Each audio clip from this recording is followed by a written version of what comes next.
Well, that was really annoying. The music finished, and there was 3 seconds left on the countdown. And it started right back up. So that's absolutely infuriated me, to be honest with you. Hello, you. My name's Jonti. And I'm Brandon, also known as B Squared, and this is This Week in Ink. Each week, we'll be taking you through the Inklands to give you the news and views on all things Lorcana. Coming up, we have our regular segments, Main Street Market Watch and You Made Me Ink. And we'll be discussing the latest topics and taking opinions from the live chat. Hello, live chat! So, this week was a little bit slower, I think. We got one card reveal, which we'll get to in a little bit. Do a full 30 minutes on a deep dive. A very deep dive into this card reveal. We have the Glimmer Gauntlet to talk about, and set championships have already started? Apparently so. Almost breaking news, I guess. And a few other bits and bobs as well. Before we dive straight into it, though, just because he's contractually obliged to turn up on the internet on a Monday night and talk about Lorcana, we are joined by Liam from the Illuminateers. What? Hey, you all? As it goes. Was a mix of both. Liam is in an undisclosed location, very near Ravensburger office, having just competed in the first North American set championships. Currently, he is under NDA, but I'm not, so that's a joke. That's a joke. Deny. Thank you for joining us, Liam. Whereabouts in the world? Can you say whereabouts you are? I'm near DC. Yeah, I'm in Maryland. There you go. Yeah, I have no idea where that is. Austin.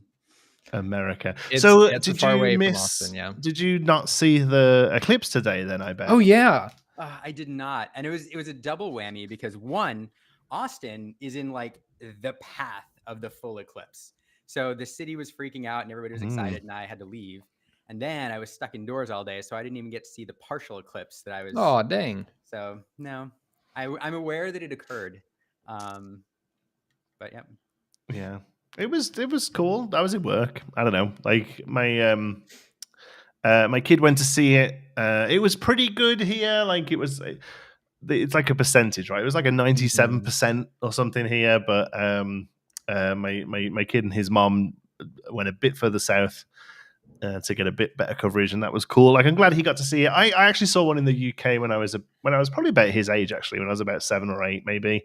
We had one. I went down to the south coast of the UK for that, so that was pretty cool. Like as a kid, it's kind of a cool thing. As an adult, I kind of looked out the window while I was working and went, "Oh, neat."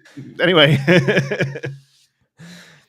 I work in an engineering office, so we're all nerds, and everyone was kind of freaking out about it. And like, it was, we didn't have full coverage over here. It was kind of the same. We had about 97%, but everybody brought their solar eclipse like dumb little paper glasses, and it was overcast all day. Like it was so rainy all day, and every little time there was a glimpse of like the sun, you could see it in the reflection of the windshields.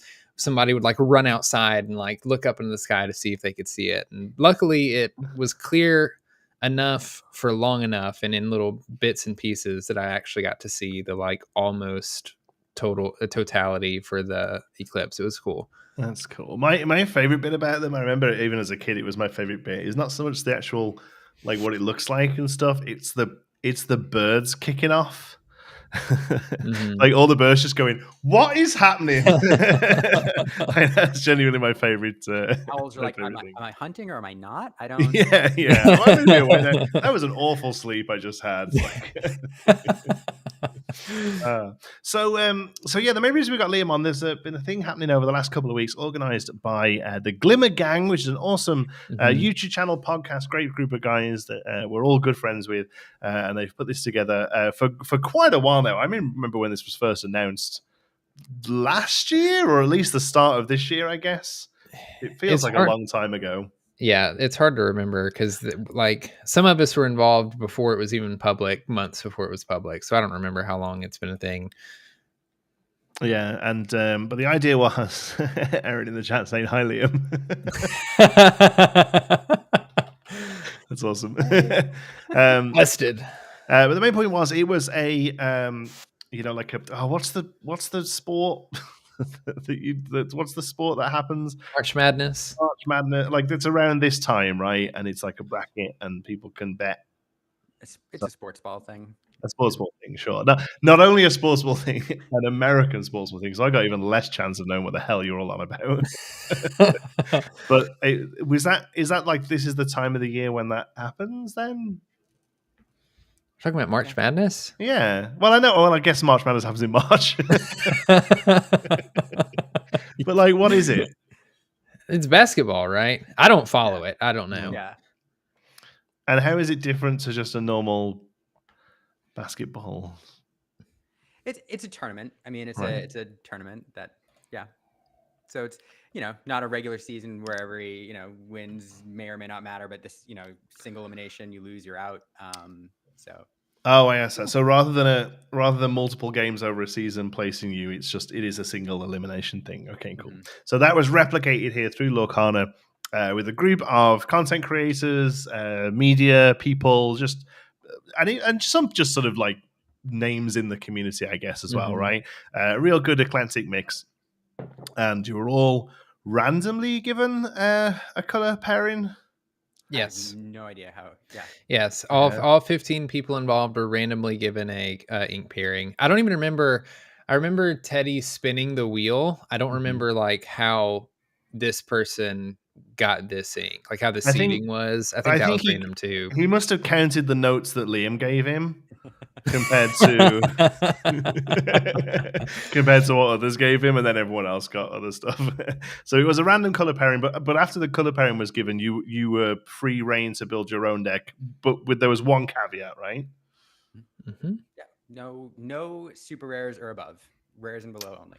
So rares and below only. Does that doesn't really have a name, does it? That like as a sort of format. Can't hear Liam. No. No, I mean, it doesn't have a name, but it's a fun format. It's a great format, and I enjoyed it. Because the Porcana, Street Rat are all sort of thrown around for commons and uncommons, but I feel at the minute with the card pool we have, adding the rares in makes obviously a big difference in the power level, but also just the playability, I think, of the decks. Absolutely. So, go ahead. No, I was going to say, you brought up a good point, Jonti, in that, Street Rat is often compared to Pauper and Magic. But Pauper, because it has such a huge card pool to pull from, you made this point in a chat earlier this week, you can make some very high level, powerful, cohesive decks. The problem right now in Lorcana is because the card pool is so limited. If you do limit it to uncommons and below, oftentimes the decks, I mean, you can pull something together, but they don't feel terribly cohesive because you just have such limited options available. So the rares really do allow you to build something that is a functioning, cohesive deck. I think with commons and uncommons only, you're probably going to get, well, one of two things probably happens is one, the decks just aren't very fun and cohesive, like you said, but also there's going to be easily a standout 6 or 7 cards in each color that are just the cards you're playing, right? Like, and it just gives you very little variation in what you can actually put together.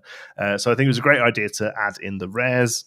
And the color combination you got was Amethyst Steel, which is bonkers. Which is very good. And I think that it was all decided, and I imagine you had a lot of your deck down before we saw Zach Bivens' Amethyst Steel budget deck, which is arguably, basically what you guys were playing, do really well at a I think it was a 1K or so. But that was the 8K, I think. Was it? Oh, was it 8? Oh, yes, that's right. Yeah, it was 8K. Yeah, but they're different. It was before, and they're very different decks, actually. Oddly enough. But I wonder if it just shows you how strong those colors are at lower rarities, basically. Yeah. Yes, 100%. I mean, because you have the removal color, in steel, and then you have the draw cards color, and you put them together, and yeah. Yeah. So you even have the damage spells that draw cards. Yeah. Drawing cards and stopping your opponent have stuff on the board is good in trading card games. Who knew? So other than just going through and picking out cool cards in each color, what was your thought process when you actually started putting the deck together? Well, one overriding thought was to build something cohesive, a deck that had a begin game, an opening, a mid game, and then a win condition, and not just trying to pick the best cards of every color, but build something cohesive. But then I did take a look at the format a little bit and try to figure out, what I thought it was going to look like. And I think in a format like this, where you lose a lot of the bombs and a lot of the end game stuff, it tends a little bit towards aggro. And so I was preparing to face, an aggressive deck and decks that are lower to the ground, which is why Grab Your Swords was so crucial. And then I also, I did take a look at the format and see what I thought it was going to be like. And the funny thing is, when you look at most of the decks in the format, or in the meta right now, with few exceptions, I mean, most of them require super rares or legendaries for their win condition, for their end game, the vast majority, or as a key component of the deck.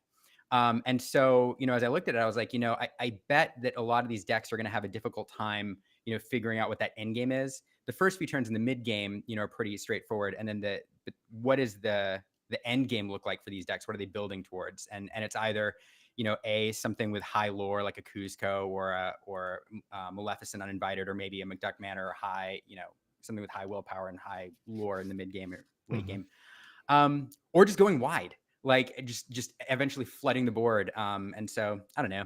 I tried to do something that would prevent both from getting the upper hand, and I don't know, kind of worked out.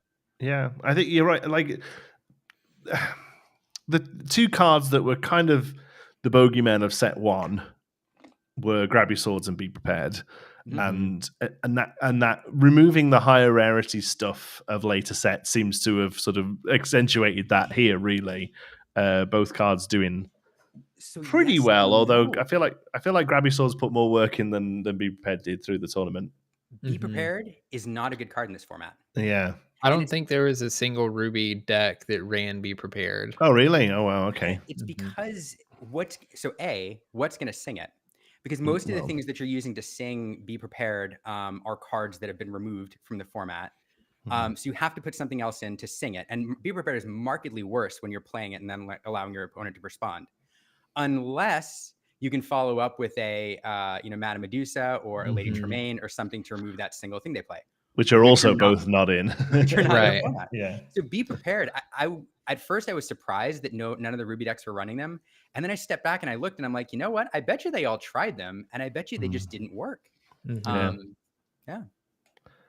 But Grab Your Swords is really good. Yeah. And then, like you say, just good bodies that stick around and quest well, and card draw, which Amethyst has in spades. So did you, when the colors were given out and you saw what everyone got and you saw what you got, like, did you think, oh man, I've got this in the bag? No, funnily enough, I actually was at first, I wasn't disappointed. I was excited for a challenge, but at the time, I don't think there was a little bit of amethyst steel running around, and I guess I was like, oh, I've seen this pairing before. I can probably make this work. But I was kind of bummed I didn't get like amethyst emerald or sapphire steel or something like that. And then I built the deck and I was like, oh man, this is going to be good. At first I was a little bummed, but then I was like, you know what? Never mind. This will do all right. Yeah. But it wasn't like an instant, yeah, this is awesome. Yeah, I remember seeing Blake get amethyst emerald and thinking that's probably where I'd put my money because I'm currently playing amethyst emerald as my main deck, and there's very little higher than rare in it, to be honest. That's where a lot of people ended up. Yeah, I heard like Adara, Blake, and Liam were the three that I heard most frequently, and that's because Adara had Ruby Amethyst, Blake had Amethyst Emerald, and then Liam had Amethyst Steel. Yeah, my money was on Blake the whole time. Honestly, it's a great deck and a fantastic player. Yeah, just a good card. I mean, everyone put the work in. I didn't see hardly any real big misplays. You know what I mean? Everyone played to the best of their ability, and everyone had built a pretty solid deck within the confinements of what they were able to. I genuinely think, even though you're obviously Liam, very good player, there are some colors just lend themselves a little bit to the lower rarities and being strong in them at the moment. So, I mean, you're going to see how much steel was prevalent through the top end of the bracket, and but there was a pretty good mix. There was something. We're looking at this picture now. There was at least one color in the, was that quarterfinals, I guess. Top 8. In the top 8, there was at least one showing of every color, so that was good to see. I have to give a shout because Jonti, I know I don't think you saw much of the back end like on what was happening on a lot of this. No. But like it was almost inspirational how hard everybody involved like tried, or how much effort they put into building these decks, because every single person that was involved was like, this is going to be so fun. This is a whole new format. As soon as everyone was itching to figure out which ink pairing they had. And as soon as they did, they were all like, let's get to work. And this was just around when set 3 was dropping. It was basically, I think everyone got their ink pairing before all the cards were revealed. And every time we'd get new reveals, the whole chat was like, okay, did I get anything for the gauntlet? And it was like so fun because me knowing that I was going to be more on the production side, I was just looking at like everything and saying, oh, like who got what? Is there anything really spicy in here? And it like people were really challenged to like come up with something unique with their decks and having to fill holes where, like Liam mentioned, you lose a lot when you end up dropping super rares and legendaries. So there are some ink pairings that definitely have a much harder time than others in a format like this. But even with those and with the results, how they turned out, like everybody put so much effort into this event, and it was really, really cool to see everybody think so hard and deck build and be creative in ways that I feel like we don't see as much in constructed, because you usually just find, the top couple constructed decks and then people just sort of tweak those a little bit. So it was really cool. It was really cool to see the back end of that. It's a few. I'll be honest with you. I will point this out because a few people did message me over the period and were like, "How come you're not doing it? How come you're not doing this?" I was asked. I was approached originally. The main reason I didn't do it is because whilst my work is relatively flexible, being a manager at the store means I'm very often just have to go in, even if I'm not meant to be there. And I hated the idea of agreeing to something like this and then suddenly not being able to do it when the other people, and I wasn't even sure how like the recording was going to work, and I thought, God, there's going to be an opponent and 2 people narrating it and commentating on it or whatever. And I think the commentating was actually done in post now, which makes complete sense because it's trying to herd cats, getting everyone together. But I hated the idea of letting people down, so I stepped away from it. But I've absolutely thoroughly enjoyed watching it. And you're right. I think the whole team did an incredible job, considering.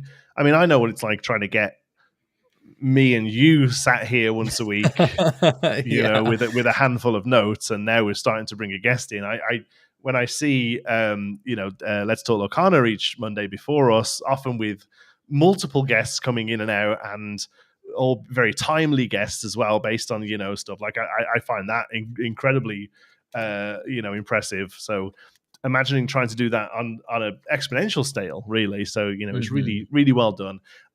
So if you haven't seen them, I mean, obviously you know who wins, but there is some fantastic games along the way. Well worth going and watching. There's some really real great moments that you maybe wouldn't expect, knowing that there's limitations of the format and it's rares and lower. There's still some really incredible spicy plays that made my sort of jaw drop as we went on. It was really good fun. The only thing I didn't like about it was because it's single elimination. There was a lot of people who just got one game and were done, and it's like I'd love to just see him get another go round, So, but scaling this into like an actual Swiss style thing would be, again, so much more work. But it was really good. I definitely have to give a shout out to Teddy and the rest of the Glimmer gang, but especially Teddy, because he was the one that was really this was an idea that he had. For those of you who don't know, Teddy is one of the Glimmer gang guys. He told me, he's like, I had this idea one night in bed, and then the next morning I was like, hey, let's do this. And they were like, if you can put it together, do it. And he just took that and ran with it. And he had to do a lot of organizing to make this happen. And one of the things he was concerned about was he wanted it so badly to line up with March Madness. He was very inspired is what I'm looking for. He was very inspired by Stephanie from Lorcana Illuminary and James last year when they did their Lore Madness before we knew the game and everything, and that was around March Madness, which I'm sure that was a lot of coming together on their part too, and everything that they did. But I also imagine was a little bit easier because it was just voting on cards, right? You weren't trying to pull in as many people to play games and commentate and things like that.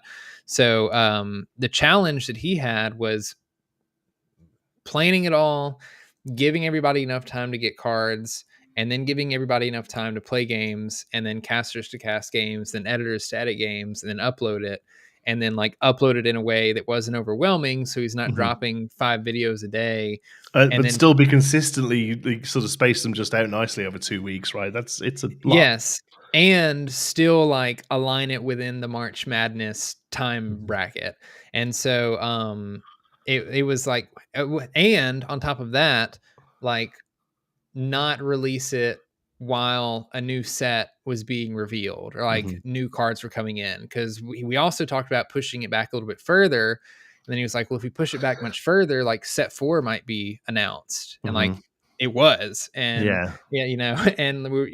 and so there was that such tight window. I know next year they want to do it even bigger if they can and bring in more people, but it was very impressive that they were able to put together the whole thing in such a tight window. And like you mentioned, Jonti, trying to make it any bigger than it was would have been, an even bigger feat. I mean, it was such a big deal for putting it together. And also for all of you, as you probably imagine people watching, we're all in a little chat. We all have these little groups that we all Twitter away at each other about.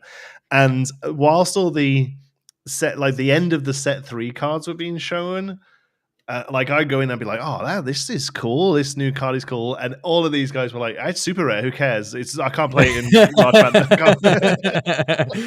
Madness. Honestly, it was so weird to see a legendary reveal and none of them care less, but then Emerald got a good uncommon and suddenly half of them were like, ooh. No, so it was really good fun. Kudos to the whole team behind it and everyone involved, and the casters were all awesome. It was so good to see people a little newer to that and people with a bit more experience in that, and they all did really well, and some really great combinations of casters that I really hope to see more of in the future. Liam, before you did this, did you have much experience of webcam play? I'm somewhat embarrassed to admit as a content creator, but zero experience on webcam play, which is funny because during the pandemic, I was doing Magic and Tabletop Simulator was taking off and all of that. And so I knew a lot of people doing it, but I had never taken the plunge and done it. So even in other CCGs, then you'd not played a webcam game. No, I mean either. Honestly, like it's pretty new to me. I have one game under my belt on a webcam, which I imagine will never see the light of day. It was a test game for Hobbies and Happiness, who are starting up webcam games soon. I don't know if they want us to say more about what's happening with that, so I won't. But they've teased it. They know, like they've showed that they're doing it. Hobbies and Happiness are doing multiplayer webcam games. They have shown that much at least.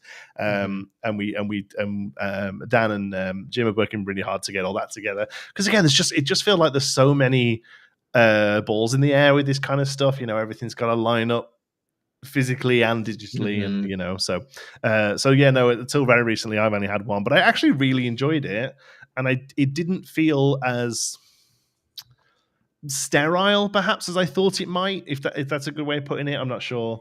I don't know if that's something you found as well, Liam. No, I totally agree with you. I really was expecting it to be sterile, awkward, impersonal, but in every game that I played, even though I couldn't see their faces, I felt like I was hanging out with Jacob or Blake or Rebecca or Franz. It really felt like we were there, and I was surprised by that. Yeah. Obviously, in the games themselves that we can go and watch, they decided to mute the gameplay audio and let the commentators talk. So it's a little bit more like an actual sort of tournament vibe. But you could tell there was quite a bit of tabletop. There was a lot of this. You're happening.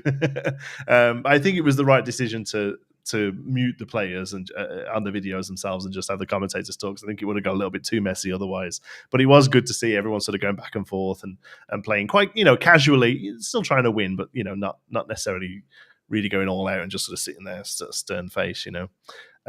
Did you have any trouble keeping cards in view but not in view? 100%. Because I feel like you constantly sat with your hand open. Yeah, I was terrible about that. I really was. So I'm sure people saw my cards all the time, much to my dismay. But what are you gonna do? You still won. It didn't matter. I mean, no, I don't know. But yeah, I mean, that is a bit awkward. It takes a bit of getting used to, and then there's certain things that you want to do that you get used to, like how you ink. You can't if you hold the card up like you normally would to an opponent, they can't see it, and so there's different things you do to kind of indicate what's going on, especially when somebody's going to be casting or watching the game. But once you get that down, it's pretty straightforward. I was surprised. Yeah, I enjoyed it quite a bit though. Yeah, some of my favorite games I've ever played. I've watched back my streams so many times now, both because Brandon, you did amazing commentary on the games, and just because I enjoyed like reliving the memory of playing those games. They're some of my favorite games I've played, just because the opponents were wonderful. The format was so fun, and there were some, like you said earlier, Jonti, there were just some great plays, some fantastic moments, some amazing top decks, and it was just a great event, and for charity. Yeah. Yes. Yeah. Of course. We forgot to mention that. Of course. Yeah. So everyone was able to donate to the pool, and then every person who played had a nominated charity. So where's the money going then, Liam? Seeing as you won, it was your charity of choice. So I was playing for an organization called CASA, and I was playing for my local CASA program, CASA of Travis County. But this is an organization. They're chapters all over the United States, trying to cover most of the United States. And what they do is they try to help children in the foster care system, most of which who've suffered some sort of abuse or neglect, had been removed from their homes. And they do this by assigning volunteers who advocate for the children. They get to know them. Kind of think Big Brothers, Big Sisters, but with the added responsibility of going to court and advocating for that child's best interest. It's a wonderful organization, and I was excited to represent them. That's awesome. That's great. I mean, incredible cause, but obviously they all were. Nobody was playing for like were drowning excess kittens. Like all of the causes were fantastic, but yours gets the money, so that's awesome. Did we have a total? It was just over $700 last time that that's I checked. Awesome. I can go check again. I'll go check right now. That's $709 raised. Oh, that's fantastic. And is it still open for people to donate if they haven't already? It doesn't look like it. It looks like it doesn't look like it's open to donate anymore. Well, that's over $700 is incredible for the first one. Mm-hmm. So next year it's at over $1,000, right? We can do that. Yeah. Pretty easy, I hope. So talking about card reveals, we got one. do we want to go into that? Yeah, let's. There's a lot to talk about with this one. We're going to be here for a while. One costed inkable 1/1 with 1 lore. Pegasus gift for Hercules Emerald. Character Storyborn ally with evasive. Common rarity with art by Brian Weiss. His name is Pegasus and he's all yours, says Zeus. Cool. Hopefully more reveals next week to talk about. Power creep, Jonti. That's all I heard was power creep. It's not power creep. Not power creep. It's not power creep. So here's the thing. I would argue there has been a little bit of power creep in the game. There's definitely been power creep. I don't know if you want me to get on this soapbox or not. Oh yeah, go for it. Jumba Jukiba was done wrong, and I will be mad at Ravensburger until they fix it and give me another Jumba Jukiba card. Once the alien meta comes along, you'll see his redemption. That's the thing. So redeem Jumba, please. You never know. Until they could print a card tomorrow that say all aliens get +2 lore, and he's instantly and that'd be great. more playable. That would be great. I would argue that that still isn't power creep because he himself was unplayable. And power creep only really refers to cards that are playable and then have been made unplayable by another one being printed. But neither him nor the card that crept him, which I can't even remember what her name was. It's somebody from Raya, wasn't it? I think. Yeah, Raya something. I don't remember. I haven't seen. Even she is again hasn't affected you much, has she? Since you can't even tell me what she's called. But the argument for power creep here is that it's basically Pascal without a caveat, but it is off color, so it doesn't matter. Colors weight stats and abilities differently. And Lorcana says in the chat, does this give Rapunzel ward? I think not. Exactly. I still kind of love this little farting horse though. Like it looks like he's just dropped an absolutely toxic chuff. Like I'm playing Emeralds, Amethyst at the moment. Pascal doesn't have a slot in it, but could. And like this is just in the two. If you are just playing those 2 colors and are looking for a low to the ground early threat, like this is played over Pascal, I think. But it's cute. Do we see a grown up Pegasus shift? Ooh, that'd be fun. That kind of thing matters as well, right? Then that'd make this really good. Then being evasive. Yeah, exactly. Evasive. Does it make Pascal better too? Like, can you run them both? Oh, sure, probably. Sure, like like it. I think in that case you would rather this one be a 2 cost. And maybe slightly better statted, so Pascal's, so they're not competing for the same, But there's nothing to say that you couldn't have Pascal on turn 1 and this and a Merfolk or Chernobog's followers or whatever on 2 as well. So in that case, it's probably good. Would I play this over Chernobog's followers? Probably not. No, I don't think so. And Chernobog's followers, honestly, in that deck is probably the weaker of the 1-drops. Mm-hmm. Obviously Rafiki is a little bit more situational. Curse Merfolk is arguably your best 1-drop in that deck, I think. Yeah. So no, I probably perhaps wouldn't play him over that. But I still like the options. I still like the fact that you can the more and more options you've got for mixing and matching, and the fact that we obviously for the most part look at the game relatively like from a competitive point of view. There might be somebody who's just like, Pegasus is a cooler character than Pascal.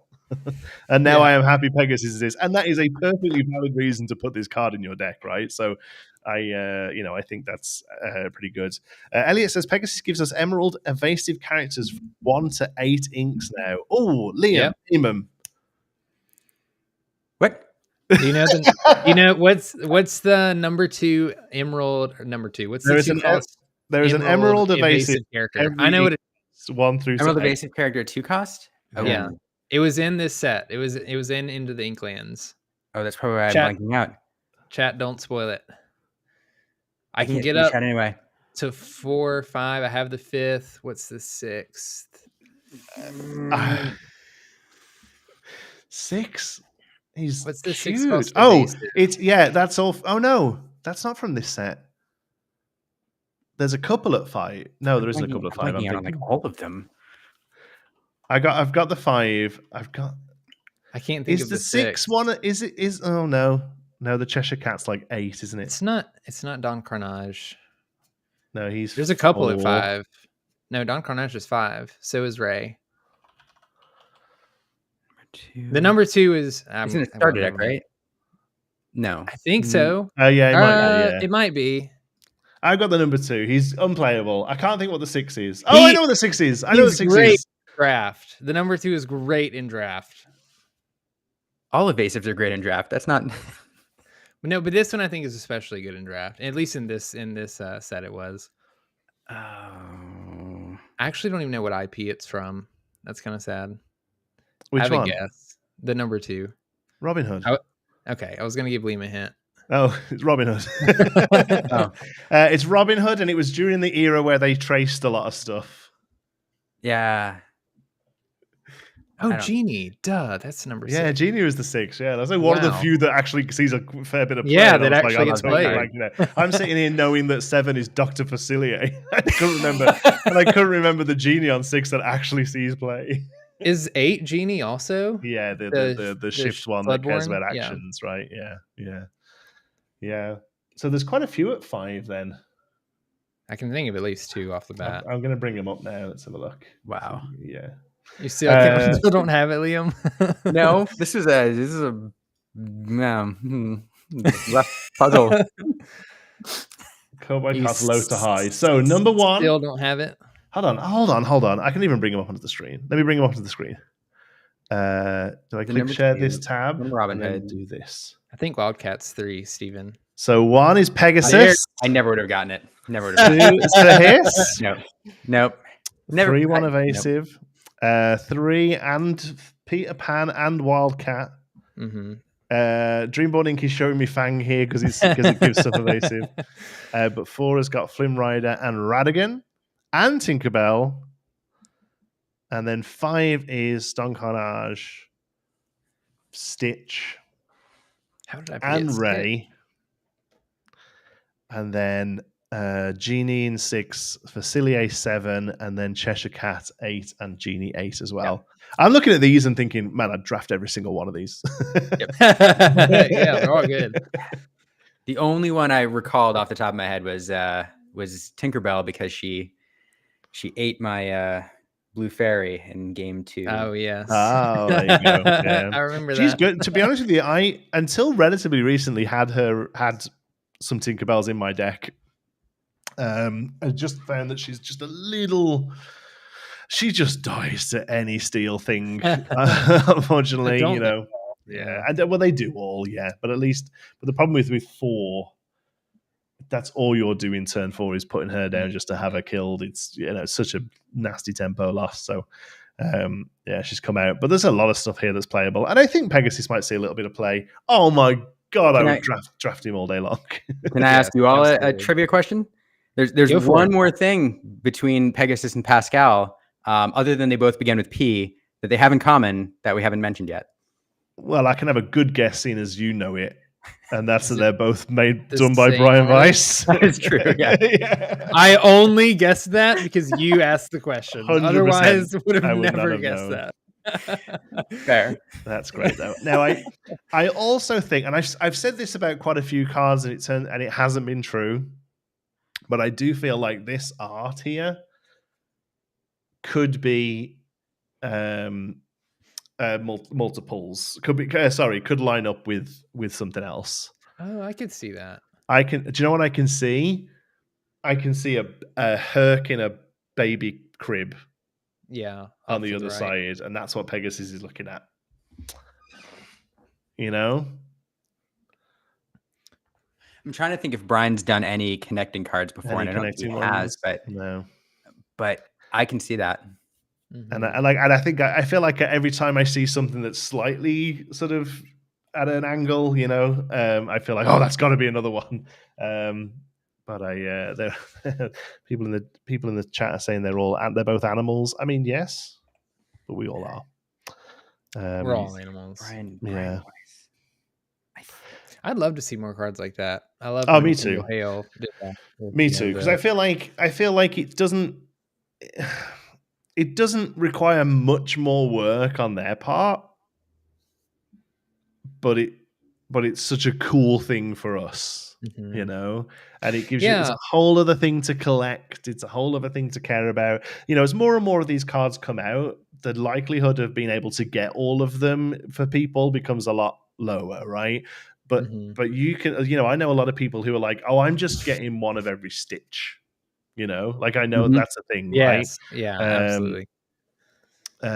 You know, but so I could totally see somebody being like, oh, I just collect connecting cards. I could totally see that being a thing. I've got all the docks, I've got the Flotsam and Jetsam, I've got Pain and Panic, you know, like I can totally see that being a thing to collect and just have as a cool little thing that you keep. Elliot says that, or Pegasus is watching whatever he just carpet bombed with his fart. Yeah, that's a possibility as well. This weekend stink. Nice. That's awesome. So there you go, Pegasus, the one single card that we got this week. We got 20 minutes out of it. You stretched it out. Oh yeah, me, I'm pro. We'll talk rubbish about something for forever. What do you want to do next, Brandon? I mean, what's the You Made Me Ink? I guess we can move on to that if we look at our quote script. Unquote, okay, hold on. Whatever you want to call it. Do you not have one? Yeah, I do. Oh, okay. I'm typing it into the scripts as we speak. We talked about it beforehand. Okay, before you bring it on screen, chat, can you guess it? I'm gonna give you a hint. It's an amber card from this set. Can you guess what You Made Me Ink was? For those of you maybe new to us, You Made Me Ink is our card of the week. Basically, it's our card where we just highlight one card because of how good it is, but it isn't a card that we have enjoyed playing. It's one that's screwed us over being played against us this week. Yes, that's our sort of twist on it. So this is something that I myself have been battling a lot this week. And that's because I've been playing against a friend of mine for some set championship practice, and he's pretty much locked in now to a Steel Song build. So it's an amber card that's in Steel Song. Somebody's guessed it. Elliot has guessed this week's You Made Me Ink as the Bare Necessities. Go ahead, Brandon. Look for the Bare Necessities. Simple. Okay, so the Bare Necessities is an inkable amber 2-cost action song that says chosen opponent reveals their hand and discards a non-character card of your choice. This is a really strong song. Very strong in the format right now, actually. Mm-hmm. You want me to keep going? Yeah, I'm sorry. I've never. Yeah, of course. I feel like I just talked straight for 20 minutes on a one drop. Okay, sure. Okay, yeah. So I've never known somebody you were commit the one... so much to the bit and then stop so quickly, though. That was like, look for the banners. Well, you were the one who played against it all week. This is You Made Me Ink. I'll talk about it. I thought you suggested this. No. Okay. Well, yeah. You Made Me Ink. Yeah. Anyway, it screws me up. It screws me up. Cinderella comes on 1, sings this on 2, takes out all my good stuff. I hate it. Carry on. Yeah, I mean, this is really good. It's primarily played in Steel Song. Is usually played on turn 2 most of the time, because if you're playing into any other steel deck, you can hit Along Came Zeus's, you can hit grab your swords. You can also hit in Sapphire, I think, which is where this card really hurts. You can hit their fishbone quills or their one jump aheads, or what other ways are they ramping? I guess you don't hit the Mickey, but if you don't have a Mickey Mouse detective in your Sapphire list, the most popular list being Sapphire Steel or Sapphire Ruby, that are both running Fishbone Quills. That's their major turn 3 play. They're almost always wanting to play Fishbone Quill on 3, so they usually keep it in their mulligan or they mulligan hard for it. So if you're able to, even without a Cinderella, honestly, if you just play this on 2 and disrupt their ramp, especially in the slower of the Sapphire decks, the Sapphire Ruby one, I mean, sometimes that's enough to just win the game. You either sing or you play it, you stop them from ramping, and then you go really wide, really fast, and win before they can respond. So, there's a lot of talk about how strong the uncommon Ursula. That's also a 2-drop and does a similar thing, just gets rid of a song, but obviously then sticks around as a body. So there's pros and cons to both. But there's been a lot of talk about how that Ursula is some, I wouldn't necessarily call her meta defining, but she's definitely become a staple in Emerald and really can mess up some of the bigger issue songs that we had, the set 1, the set 2 songs, the grab your swords, the be prepared, the stuff that was, really affecting the meta, have definitely become a little less powerful because of both Ursula and, but also this as well. Could you argue that this is better than that Ursula?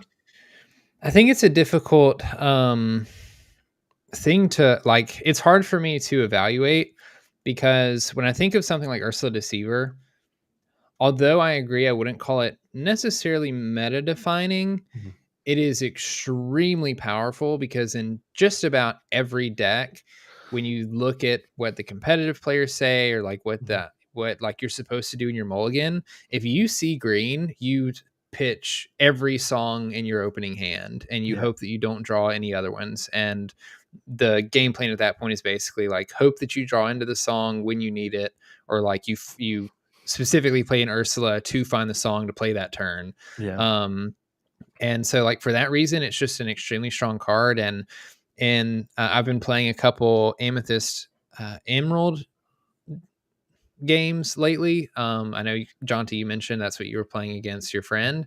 And like, there was an absolutely disgusting game where I actually had a really bad opener. But I was forced to drop an Ursula Deceiver on 2, which was earlier than I wanted to. It was against I think it was against a Ruby Sapphire deck.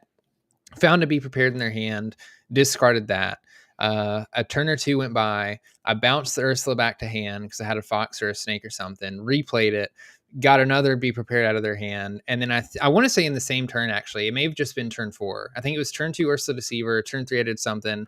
Turn 4 I played snake, bounced the Ursula Deceiver, played the Ursula Deceiver again, and like got rid of a be prepared. And then I think I saw a second be prepared at that point. So I bounced it for the third time, got rid of the third be prepared. Isn't that nice, knowing it's there and having a way to bounce? It's one of my favorite things. And I had the same thing playing against a Steel Song. One of the games, it was I played her on 2.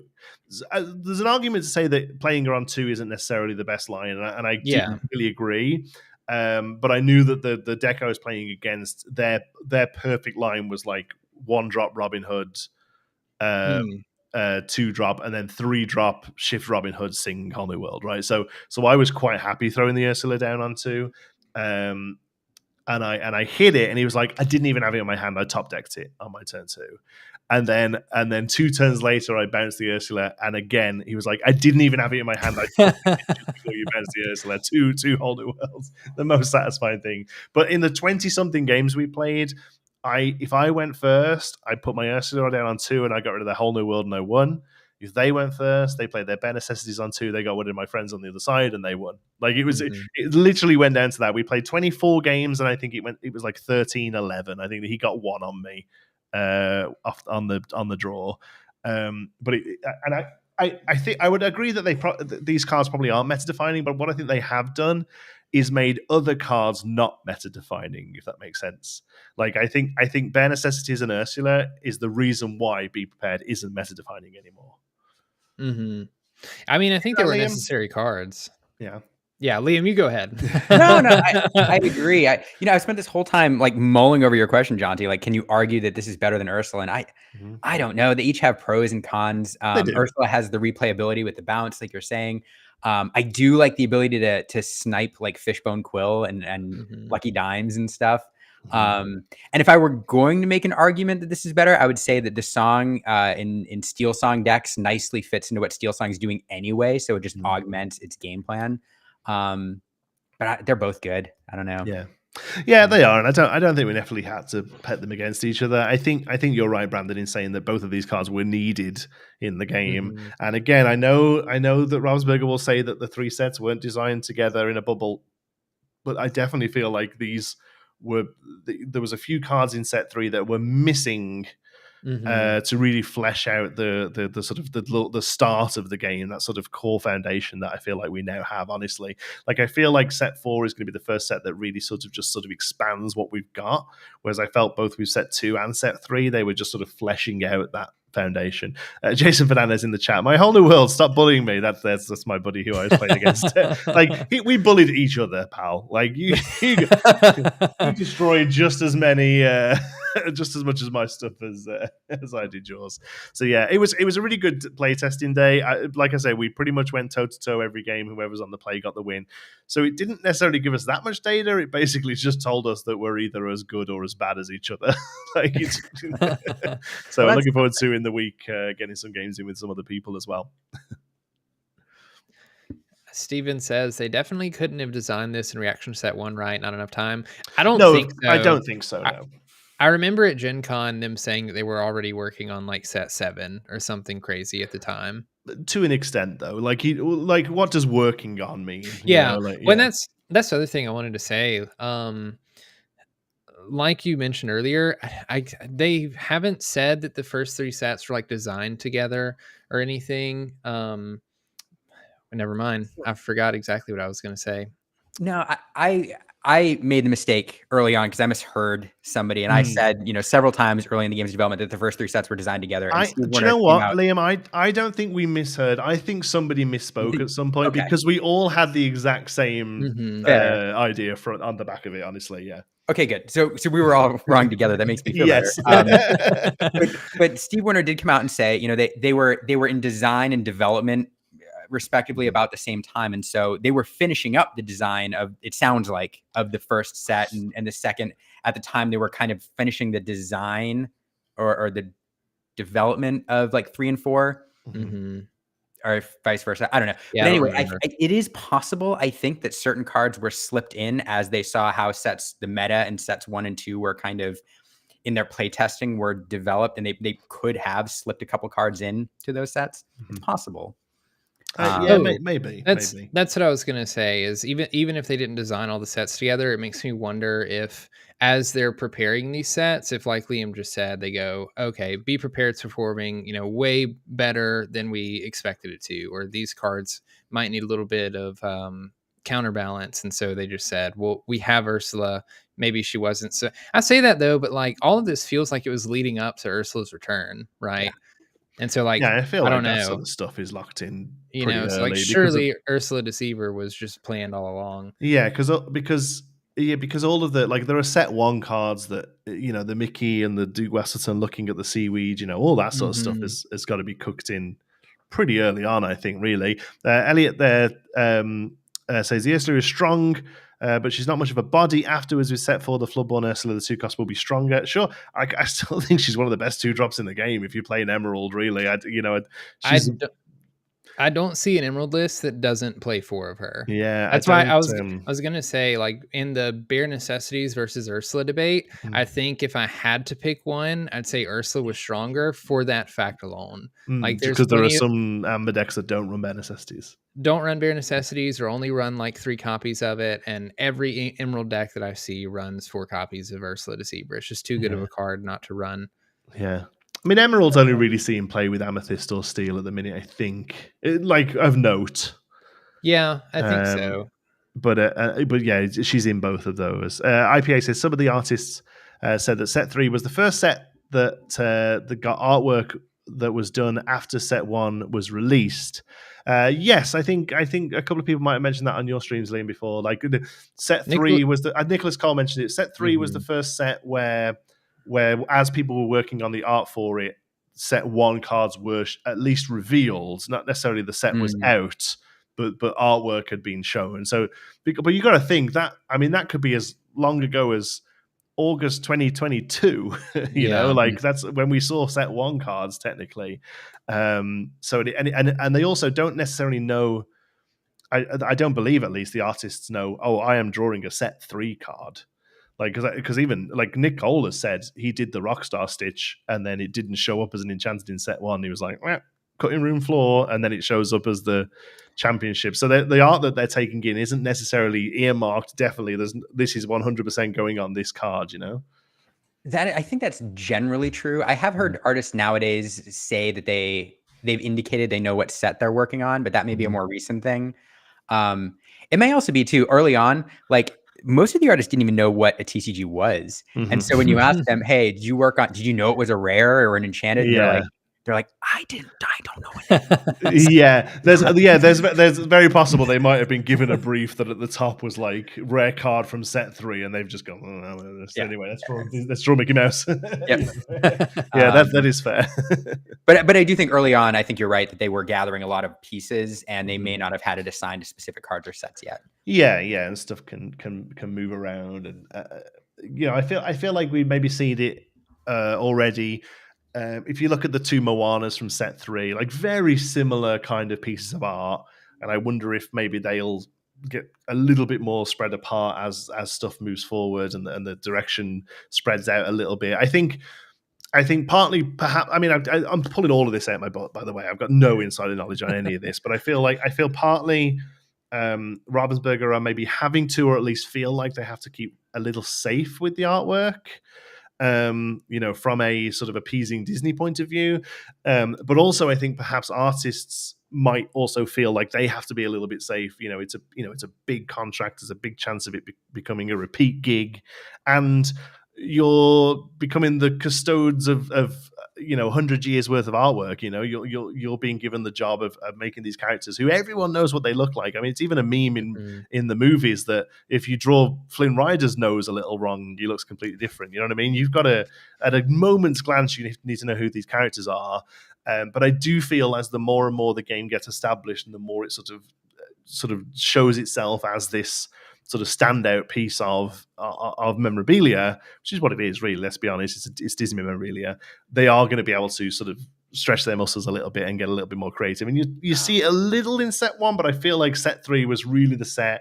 Striking Illusionist, Deceiver of All, these pieces of art that are just like, they know this is what these cards need to look like, Yeah. Oh my. So you're right in my wheelhouse now. Yeah. No, what you said is absolutely true, and I think I'm trying to recall like conversations where I heard this from. I think Matt Eng indicated very similar to what you're saying during Lorecast, where I think everybody was trying to play it a little safe early on, and they were kind of feeling out the characters and the game design and the art design and art direction, and then now they're able to allow artists to express themselves a bit more with the new pieces.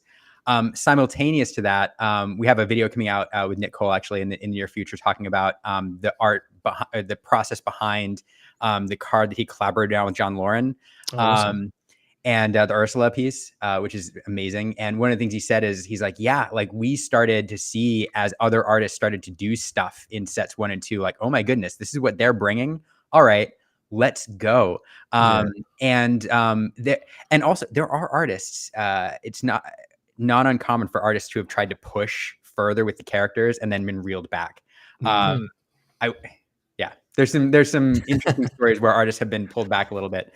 So I think, artists are trying to push it. They're trying to explore these characters more. They're trying to develop them more. And I think there'll be more space for that, as this game goes on. So it's exciting. And not just necessarily how the characters are portrayed, but like art styles as well. I would love to see sort of spread out a little bit. If you look at, I mentioned this before on the show. If you look at Star Wars Unlimited, new TCG that's going to kind of get compared just because it's also a Disney property and it's a similar sort of timeline. Quite a wild variation of artwork in that first set. There's some like almost pixel art, right through to sort of the more of a modern storybook, but right through to some sort of, real sort of pastely sort of oil and stuff, even like real sort of spread out and some very characterized characters, to the point where there's a way more negative talk about the art in Star Wars Unlimited than I've ever seen in Lorcana. But I don't necessarily think that's a bad thing. I think personally, it's good. Like, people shouldn't be out there, saying, just calling artwork bad or whatever. It's obviously subjective, but I actually quite like the fact that people can look at artwork through the space of like a 200 card set or whatever and go, I really love these I don't like, because that to me shows that there's a lot of variation there, whereas set 1 and set 2 of Lorcana, for the most part, all of it was like, yeah, it's good, like that's what Mickey Mouse looks like, yeah, that's what Belle looks like, you know what I mean? So I actually think there's something to be said about the art being a little bit more polarizing as a positive overall, just because it shows more of a sort of stretch of the boundaries. That makes sense? I feel like I didn't quite make my point I was trying to make. No, I think you're right. And gosh, you could go, I think I could go a whole story about Magic's early days and Quentin Hoover and Drew Tucker and that kind of thing. But no, I think you're right. And I do like when you get to see artists kind of take the characters and interpret in their own styles. I think there's a couple artists that have been allowed to do that, oddly enough. Jeff Murchie is one of them. I think when you look at Jeff Murchie's pieces, and he did the Baby Tamatoa, he did the Beast Wolfsbane, I think, and there's one other. Oh yeah, I loved that card. Well, and you look at those pieces and the style is so similar. They're almost like a 2D kind of weird. And you're like, that's Jeff Murchie. Cookie's another one, I think, where, at least the Cookie in the first set, where, Big Tank and then Beast Hard-Headed, you look at those and stylistically, they're very similar. And I do agree with you, Jonti. I would love to see, I love when I can see a card and without looking at the artist, I'm like, I know exactly who that is. And I see the spin that they're putting on this character. Yeah. I mean, the one I always point out, I can't even remember what the name of the card is because it's just not playable, sadly. But it's from set 1. It's a Ruby Moana that does something to Kai's. I can't, but it stands out because it is such a different art style. So the whole of the set, like, it really does stand out on its own. And I remember seeing it and thinking, I don't personally love it, but I love the fact that it's different, Yeah, it's the Tanisha Charlin. Bad with the last name. It's the one where she's spreading the water. She's spreading the water. Yeah. What that did that was different is most of the time in the character pieces, the characters are front and center and they're in the foreground. But with that piece, she's drawn back and you're getting to see her in a scene. And I agree, it was very different for that reason. And you're right. Yeah, I was looking at it now. But also, just the style in general, it's a lot more sketchy. It's, it's just great though. It's really dynamic. It is awesome. But it's always the thing, right? Like, it's such good art. The card's not played. It's it's always a heartbreak. I'm sure the artists don't care. They shouldn't care. They've done their work. They picked up the actually cool thing. I actually kind of like that happens sometimes. I know that sounds weird, but it's like to have great art on cards that nobody cares about that like plays the game. I think is great because then as you're opening cards, you can be like, I'll never play this card, but this looks really nice, rather than just like blowing past it and like throwing it, across the room because like you just don't care about it. It's like wizard effect. Yeah, exactly. The Honey Wizards are great. The ultimate example of that, right? Yes. Yeah, exactly. I do a binder of every set, singles of it. So I always, look at all of these as pieces of art and make sure I've got a nice one and keep them. But there is something to be said about the cool looking cards being the ones that you want to play as well. You want your deck to look cool, right? So Yeah, I mean, look at Giant Tinkerbell. I think that's one of the best examples of that. Like a staple card that has an amazing art and it's getting its own playmat now that everybody's freaking out about. Like, yeah, it's awesome. Yeah. I see people complain about how they can't tell good cards from bad by the art. Like what? Yeah, exactly. And obviously that's one thing that never happens, right? Like Ravensburger aren't speaking to an artist and being like, listen, this is absolute common draft chap. Yeah. 10 minutes. 10 minutes tops, honestly, because this is unplayable. Nobody likes it anyway. Yeah, like every single piece of art is the artist giving it their all, and at least so far, touch wood, there's no scandals of artists copy and pasting bits. I'm sure, Liam, you've been following the Party of Two, Trouble in Pairs, is that what it's called? The magic cards that unfortunately seems to have been relatively Crux of pieced Fate? together. No, I don't know. It wasn't Crux. It was called something like Trouble in Pairs, I think. Well, Crux There's of been Fate a couple was the now, one unfortunately. It was, copied like on that. Yeah. Yeah. I have it. Ravensburger has made very clear that they don't like AI art in good for them process.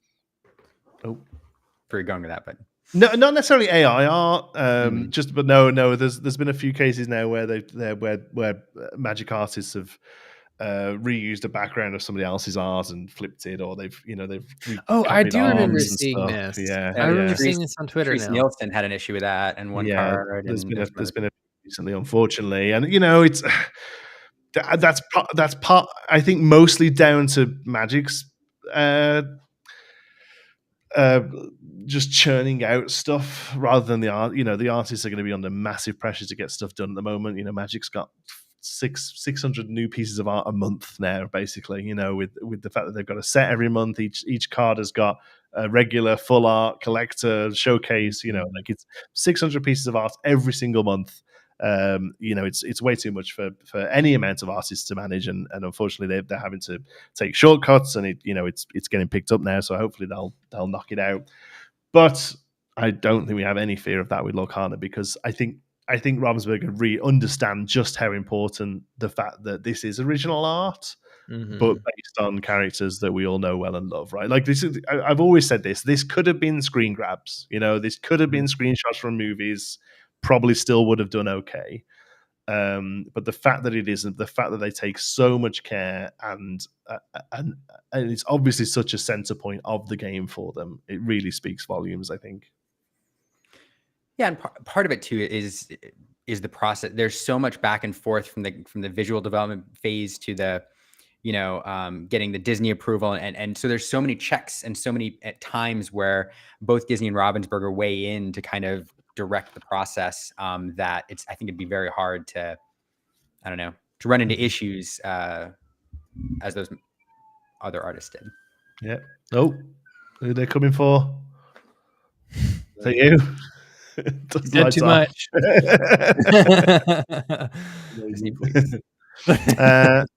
All right, we're going to do a quick market watch. I know Liam doesn't like this, but we're going to do it anyway. I got told off by Liam for talking about this earlier today. I just in private. Not anymore. Drama. The button's not worked. Hold on, I'll find it. So as always, this is not financial advice. Please don't buy any cards ever. This is no, hold on, wait.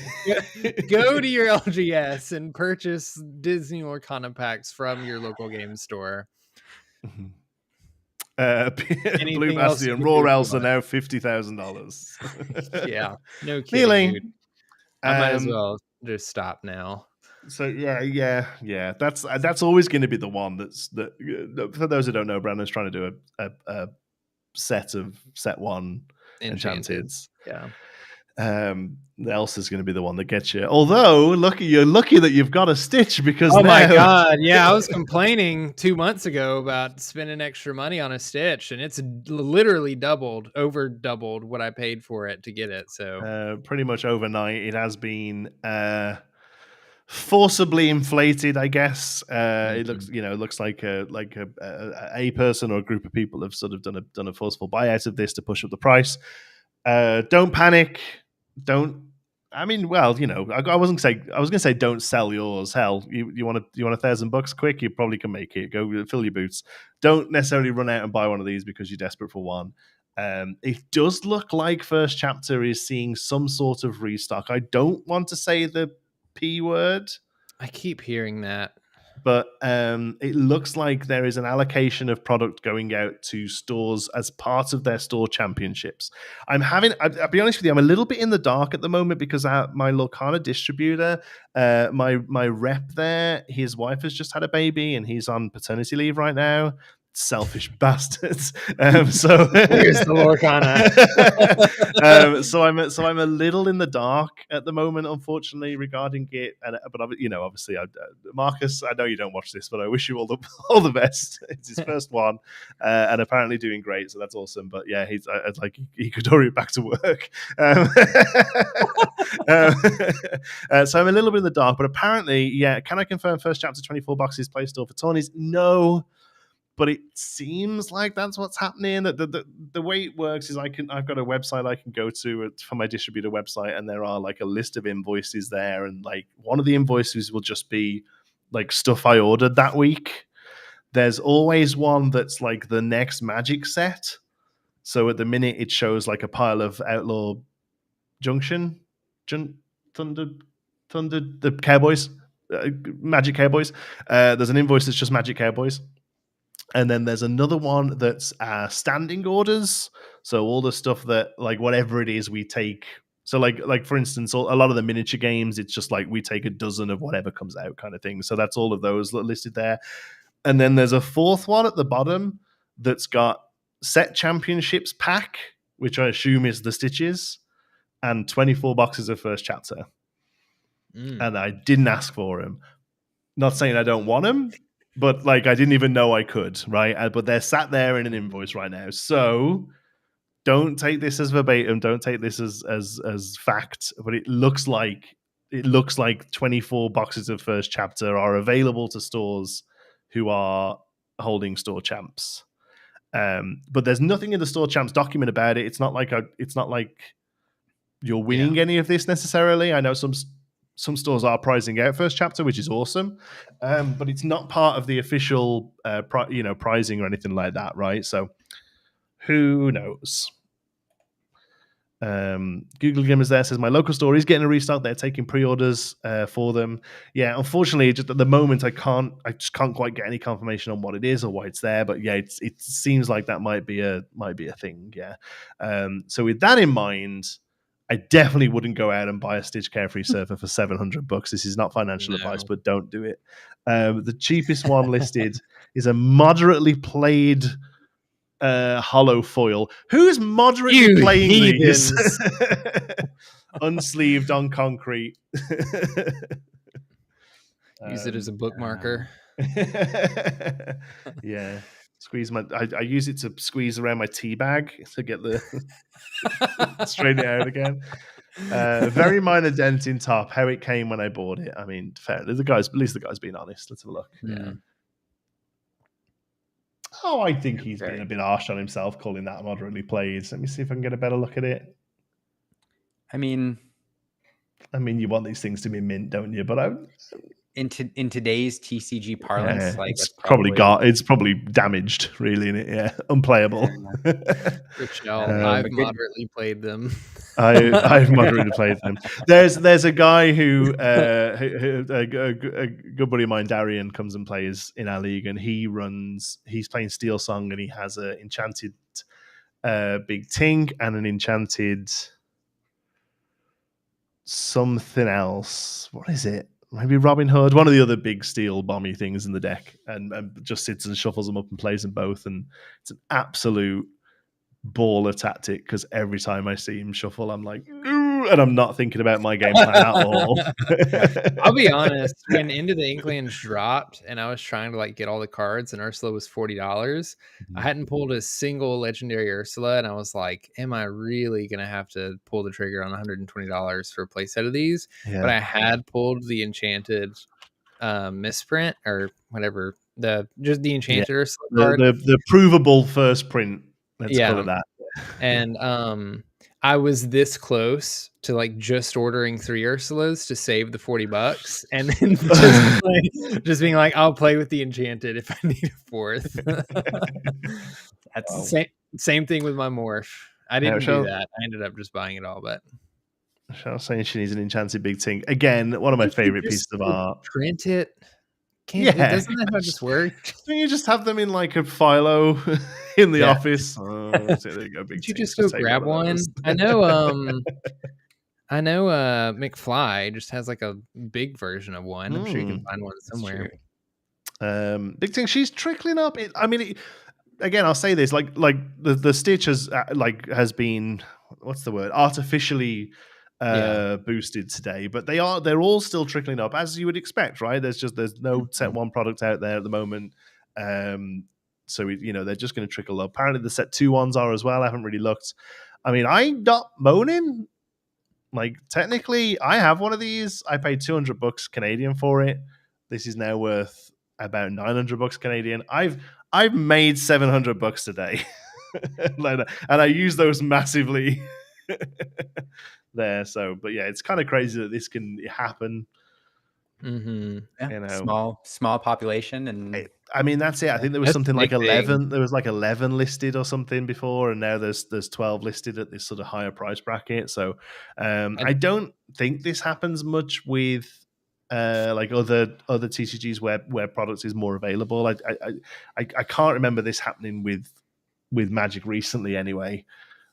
It happens with Magic Reserve List occasionally. Again, due to low populations, right? There'll be like a coordinated attempt. Let's buy up all of the bayous, brain geysers. Yeah. That's kind of fair. But it's weird, really. I certainly don't condone this. If this was stock, it would be illegal. So, like, it's just straight up market manipulation. It's an attempt to make, and so I appreciate the way you all do Market Watch, by the way, because it comes with the caveats and the explanation as to what's going on. My comment earlier, Jonti, and in fairness, was all right, guys, I gotta go. This is an attempt to. Can you just drop a "with all due respect" in there for me? With all due respect, sir. I'm not trying to offend you, but I'm not trying to tell you you're wrong, but no. So if somebody were speculating these, right, and they're like, I want this, I think this is going to be good long term, so I'm going to buy a copy or 2 here and make some money long term. You wouldn't purchase them like this. You would buy them because this is bad for you. You'd buy them one at a time and slowly accumulate a position. When it spikes like this, generally it's because somebody's trying to purchase them all very quick, and then you sell 1 or 2 of those at the $600 or $700 mark, and then you've made all your money back, and now you're sitting on excess the rest stitches. of a free product now, right? Yeah. And my comment earlier was there are sometimes, when people see it and they post about it in short, pithy comments on social media or whatever, it adds to the FOMO, which then encourages some people to make irresponsible decisions, try to catch the wave going up, and then, so. The general rule of thumb with any of these, and it's the same with things like stocks as well. And I don't really follow the stock market, but I love when things like the GameStop stocks happen. I'm fascinated by all that sort of stuff. But the general rule of thumb is, if you're seeing a post about it on Twitter saying how crazy it is, you're too late. You're already too late. Yeah. That's how you have to really think about this sort of stuff. Someone holds the bag.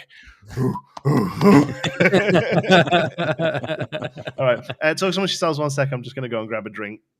Oh God, he just left us like this. What the Well, hell? do you want me to put? Let me put. Like, Brandon, this is your show too. Well, you're just like, all right, we just ended the segment. Find something else to talk about, I guess. Who's watching me drink water? That's fair. Let's. I'm gonna do. I'm gonna bring up Rise of the Floodborn Enchanted about Jonti for a little bit. Is what we're gonna do. No, there you go. There's Rise of the Floodborn Enchanted. See if any of them stick out. Cinderella's. I mean, Cinderella's crazy. Yeah. What?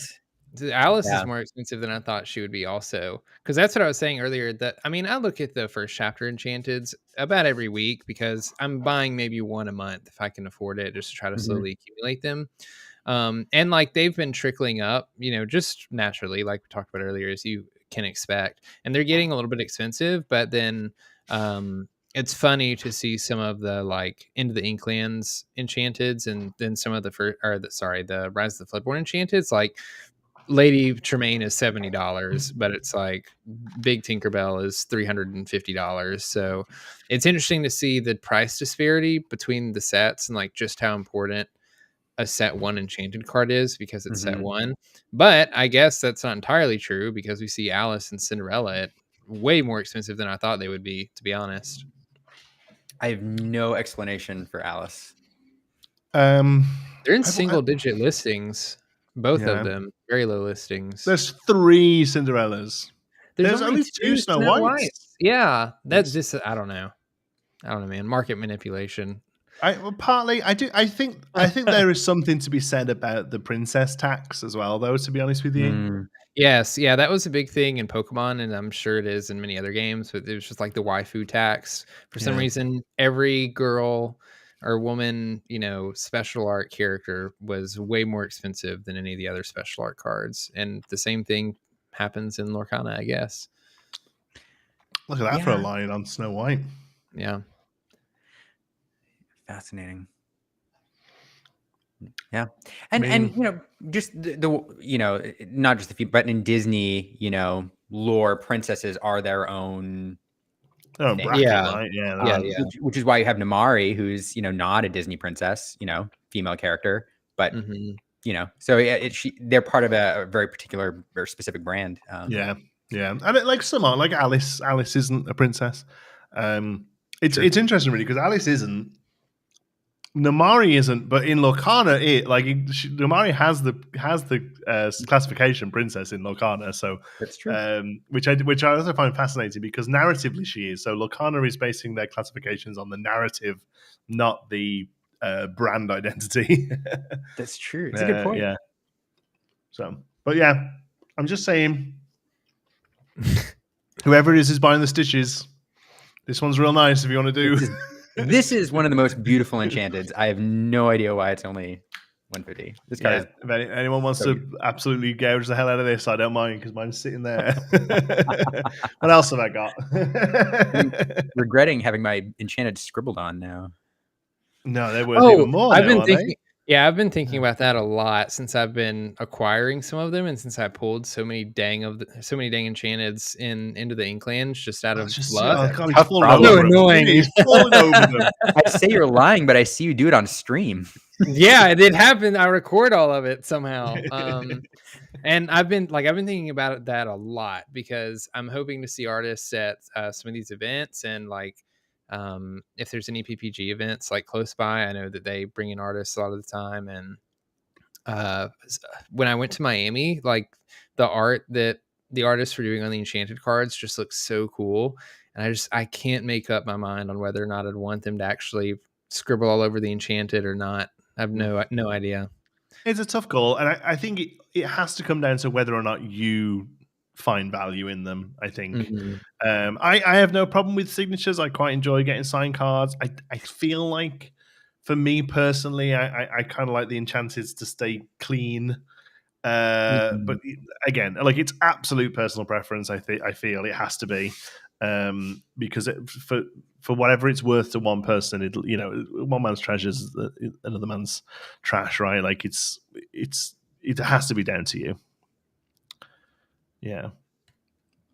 All right, cool. That was that. What else we got to talk about?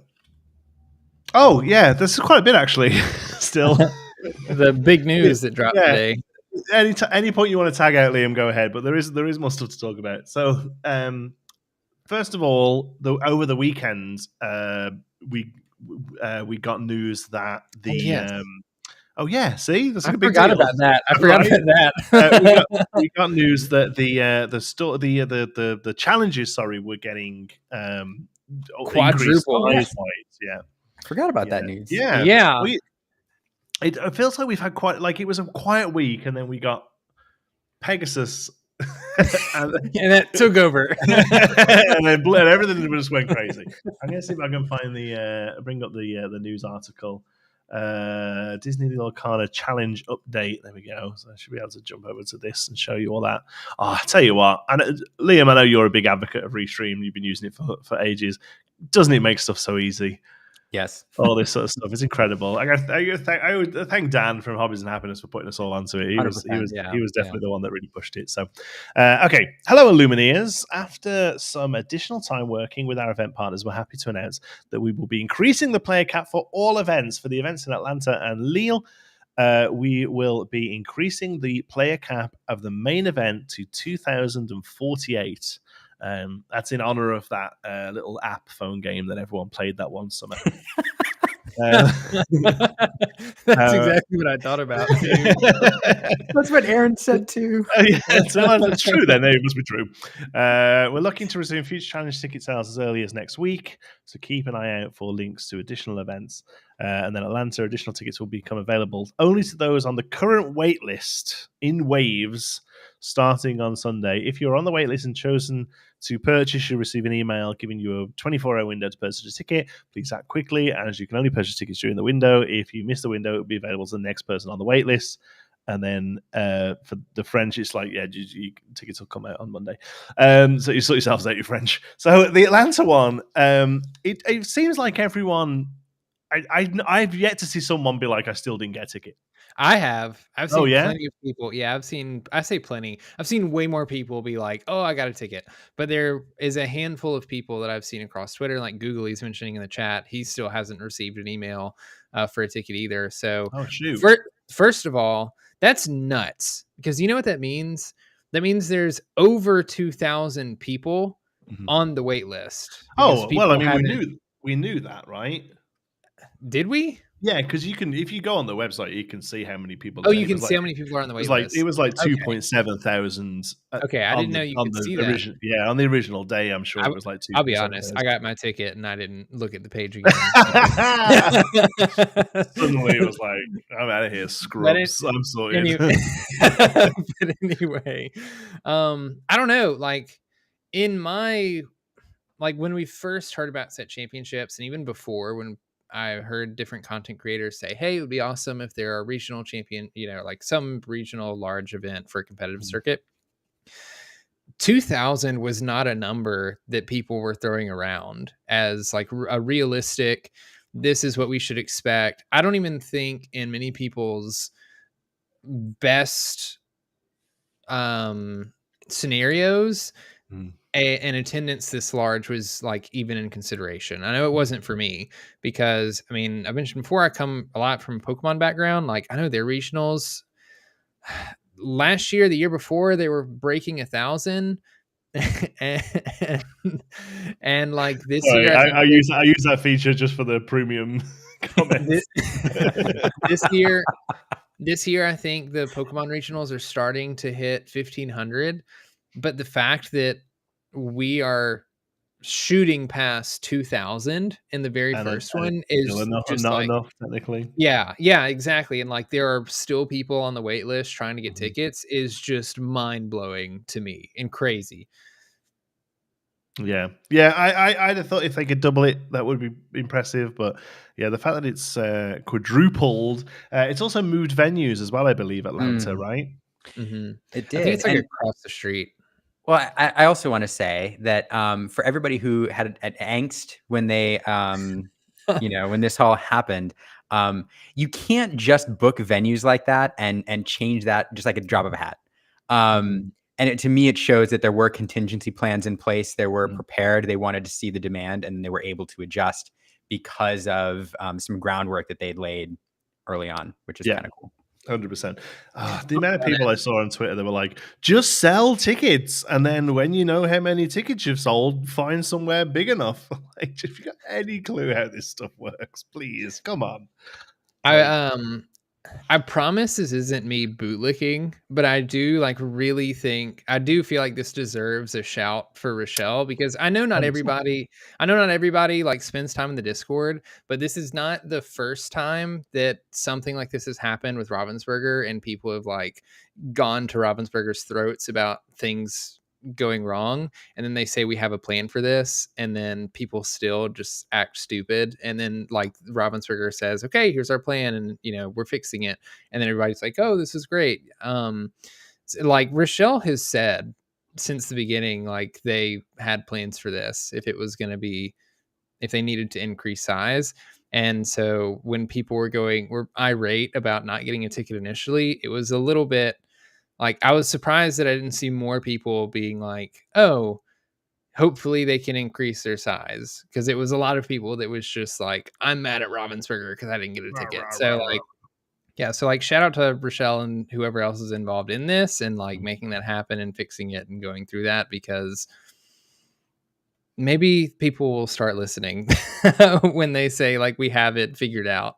Yeah, and I do understand. It did suck for people who tried to get in and didn't. Sure. Like I get it, and there kind of needs to be like certainly no need for like vitriol, nothing personal, whatever. But people are welcome to bitch and moan about it. It was crap. Well, like constructive criticism. Exactly. Yes. Yeah, what I'll say, I've always said like it's okay to be upset. Like you have a right to be upset. You wanted to get into this tournament and you didn't. I understand that you're not happy. I don't expect people to just like walk that off.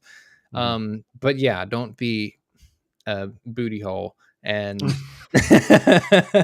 and like maybe trust in what the Ravensburger employees are telling you, that hey, we're gonna have this sorted.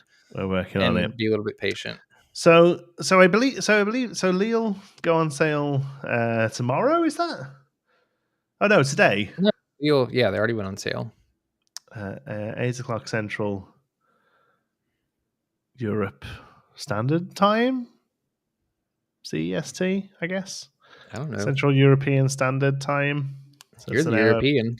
+1 GMT. Yeah, I am European, but I'm also British, so that's the only one that matters is GMT, Greenwich Mean Time, the King's Time. So I was about to say that sounds very British of you.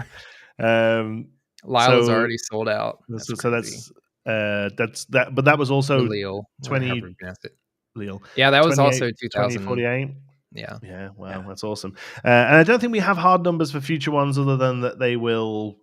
At least I think they said at least doubling from the 512. I think I kind of want to read through this and make sure I'm not putting words into their mouth. So yeah, we're moving the event across the street in Atlanta.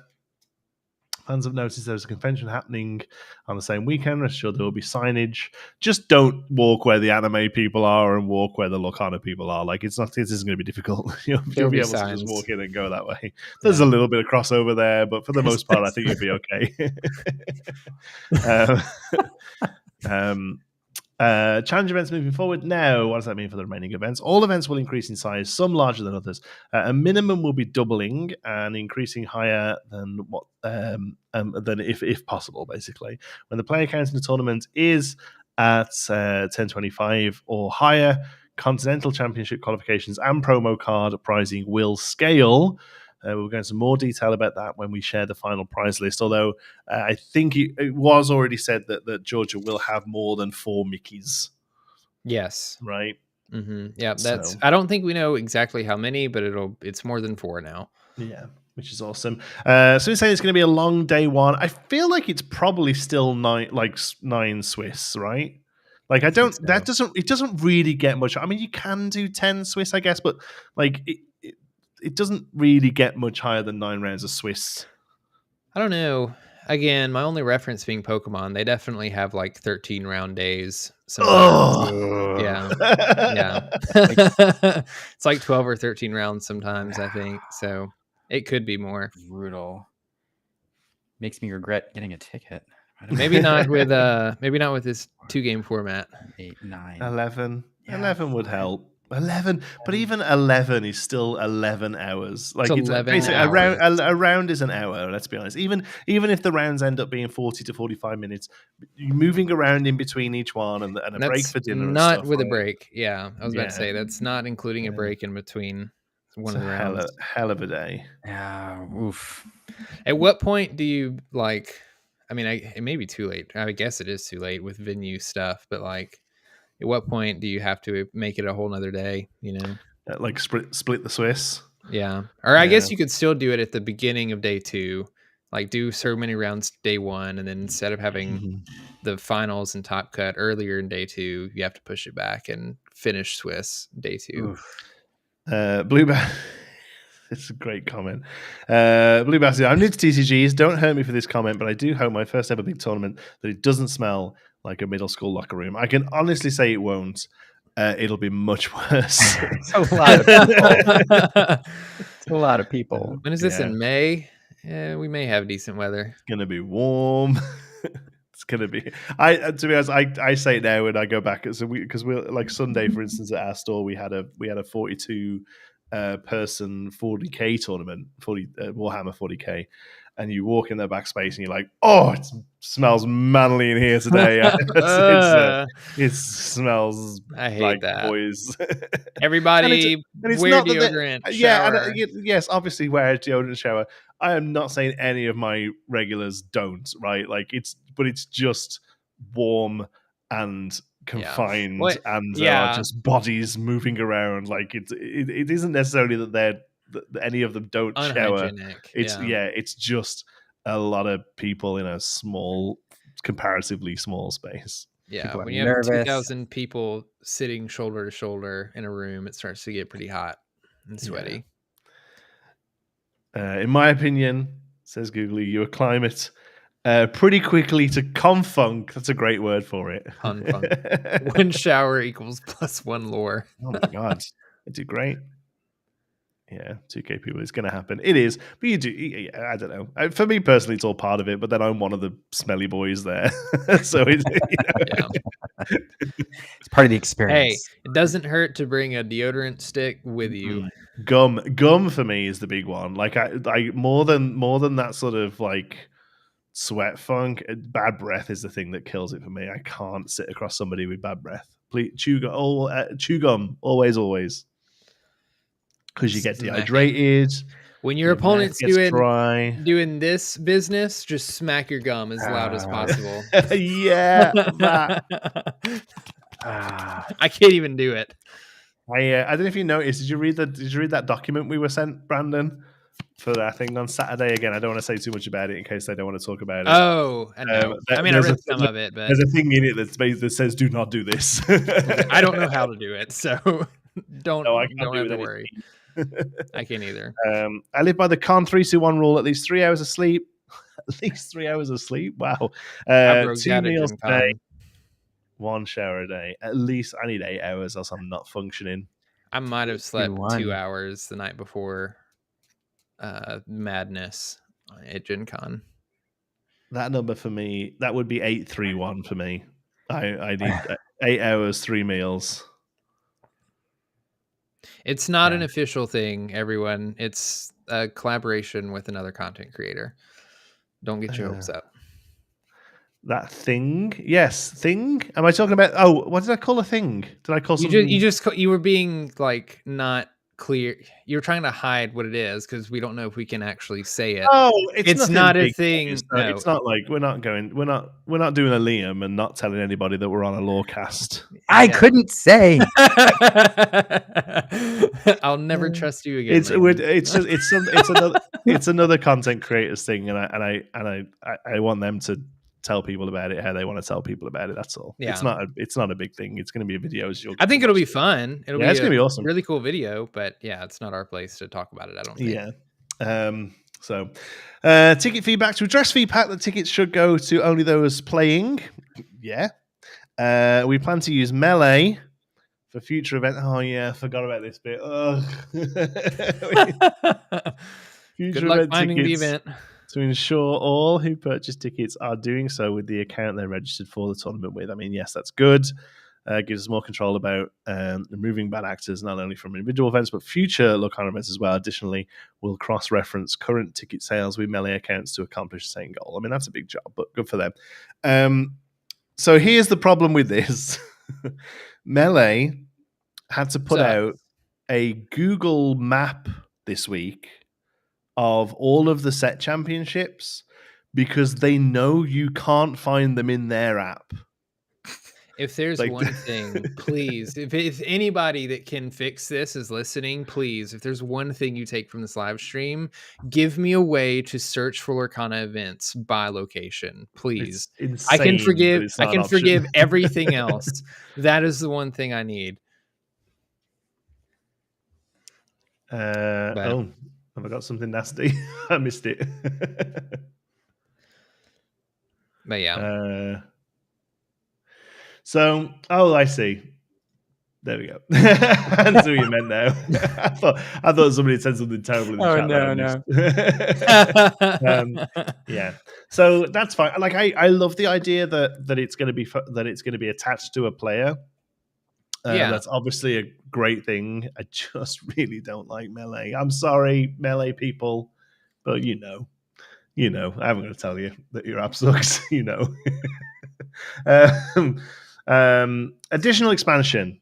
One final piece of information. Our plan has been to ramp up and build upon the Disney Lorcana Challenge over time. Due to the demand, we are accelerating some of our plans and will add a few additional events that will take place prior to the Continental Championships. More details to come. I mean, that's kind of huge. I was a little bit glossed over, really, with that. Yeah. So do we have like a timeline for this then? When is Continental Champs happening? Holidays of 2024. And that's like festive period. It's like I would assume November or December of 2024 is what I would guess. Yeah, because holidays is still a very North American term that I'm not used to. Yeah, Thanksgiving, Christmas. Okay. Is what I would guess, somewhere around there. Holidays for a British person is 2 weeks in August. Holidays is what we call vacation. So whenever I hear the holiday season, I'm never quite sure what you guys mean. So so end of the year, basically. Yeah. End of 2024, roughly. It's kind of when pumpkin spice starts ish. Oh, okay. To like when peppermint leaves. Yeah. I know exactly what you mean. Like, I've got you down to the hour now. So is that okay? So then, when do let's just talk about North America. When are the 6 North American dates? Then are they easy to pull up? Basically, I'm wondering where these are going to fit. These additional ones, like I'm wondering where they even go. I can probably find it. Okay, I got them. Atlanta is May 25th and 26th. Chicago is June 8th and 9th. Fort Worth is July 20th and 21st. Toronto is August 24th, 25th. Las Vegas is September 21st, 22nd. And Seattle is October 26th, 27th. So one a month. October, I think, if I have my months right. May, June, July, August, September, October. Yeah. So we could see a November one. See November 1. And possibly more than one a month, then, basically, is what they're saying there. That seems insane, really. It's just like such a jump up. Yeah, it's crazy. That's what I'm wondering, like, how many more? Because in my best case scenario, I said having 8 regionals for North America would be great. And we got 6. And that was fine. That was awesome. And so I'm going to guess that we get 2 more. And it goes up to 8. And I'm going to guess that there's going to be 1 in SoCal and there's going to be 1 in like the Northeast region, like around New York or something. Like Toronto? Well, but in the United States. We threw you a bone already. What do you get? You get 1. You get 1. You got Toronto and Chicago. Make them work. I'm kind of. Yeah. I mean, the other thing is they could also run them they don't necessarily have to be on separate weekends. They're the other side of the country. It doesn't really matter, right? Like they could, if there's something across the east, they could do something else on the west at the same time, or a week after or whatever. Vancouver, I could definitely see a second one happening in Canada, being in Vancouver. Yeah, could definitely see that being a thing because Canada's pretty big, so. Just having one in Toronto. Like, I'm very glad it's Toronto. That's like it's drivable. But yes, I would love to see other Canadians get one. Toronto and Chicago are the ones I'm trying to get tickets to. Me too, Papa. Roops. Me too. Like 100% Toronto. Even if I don't get a ticket, I'm just going to walk in to Toronto and see what's going on. But yeah, Chicago sounds really good as well. Second largest country on the planet. It is after Britain. Okay. The sun never sets. Thank you for your patience as we work towards addressing this incredible demand for Disney Lorcana Challenge events. The entire team wants to do the best we can for our players, so please bear with us as we work through these early stages. We are humbled by your excitement and can't wait to see you Disney Lorcana Challenge events this year. Awesome way to round it off, I think. That's all we can do is praise them when they do good and let them know if we're not digging it nicely and let them cook.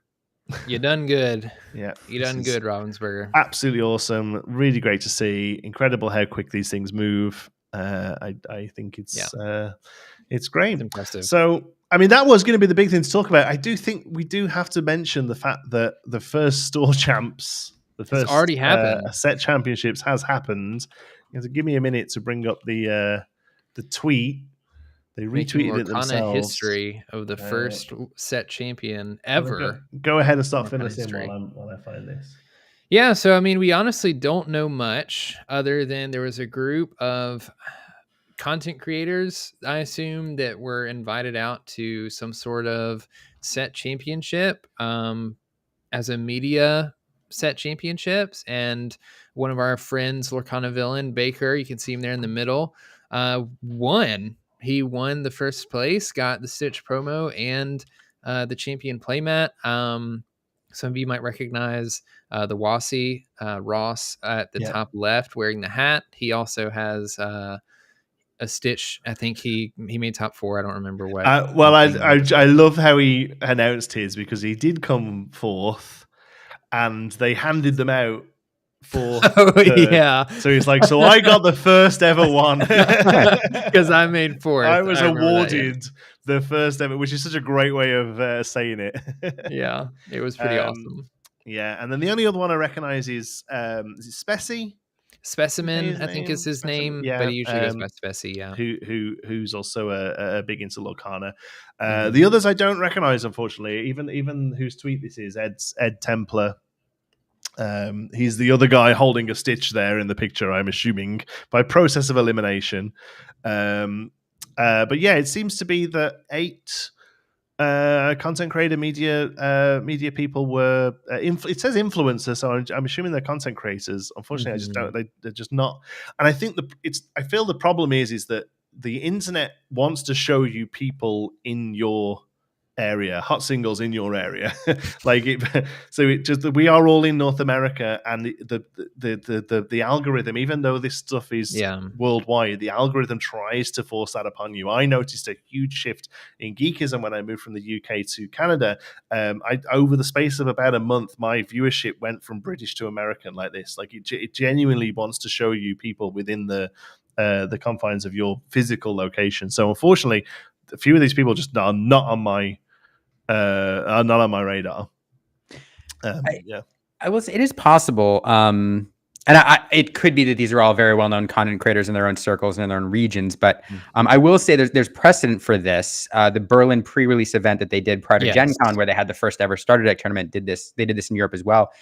And a lot of those creators, some of those people were Lorcana creators. Martin went out there, and Whippet and Artem and several others. But a lot of those folks were just general game coverage. And so they did invite people who were they did invite people who were not Lorcana specific creators, but just gamers in general. Yeah, that's fair. Yeah, just like TCG folks. So it could well be that they're from other TCGs or general TCG coverage as well. Yeah, 100%. But yeah, it seems like I want to say that's the Disney store in Times Square. In not Times Square. That's in America. London. Yeah, I don't know where it's actually located. Leicester Square. I want to say.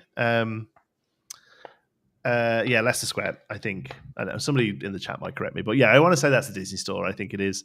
Who we know, already has a Lorcana presence there. They actually run events there and stuff, and they're big on release there. So I know that's the thing. So I think that's where they are. And yeah, how fun is that? I'd be honest with you. I'd be a little bit annoyed if I was one of 8 people invited to a special event and wasn't just given a stitch. Yeah. Like, oh, wait, I've got to work for it.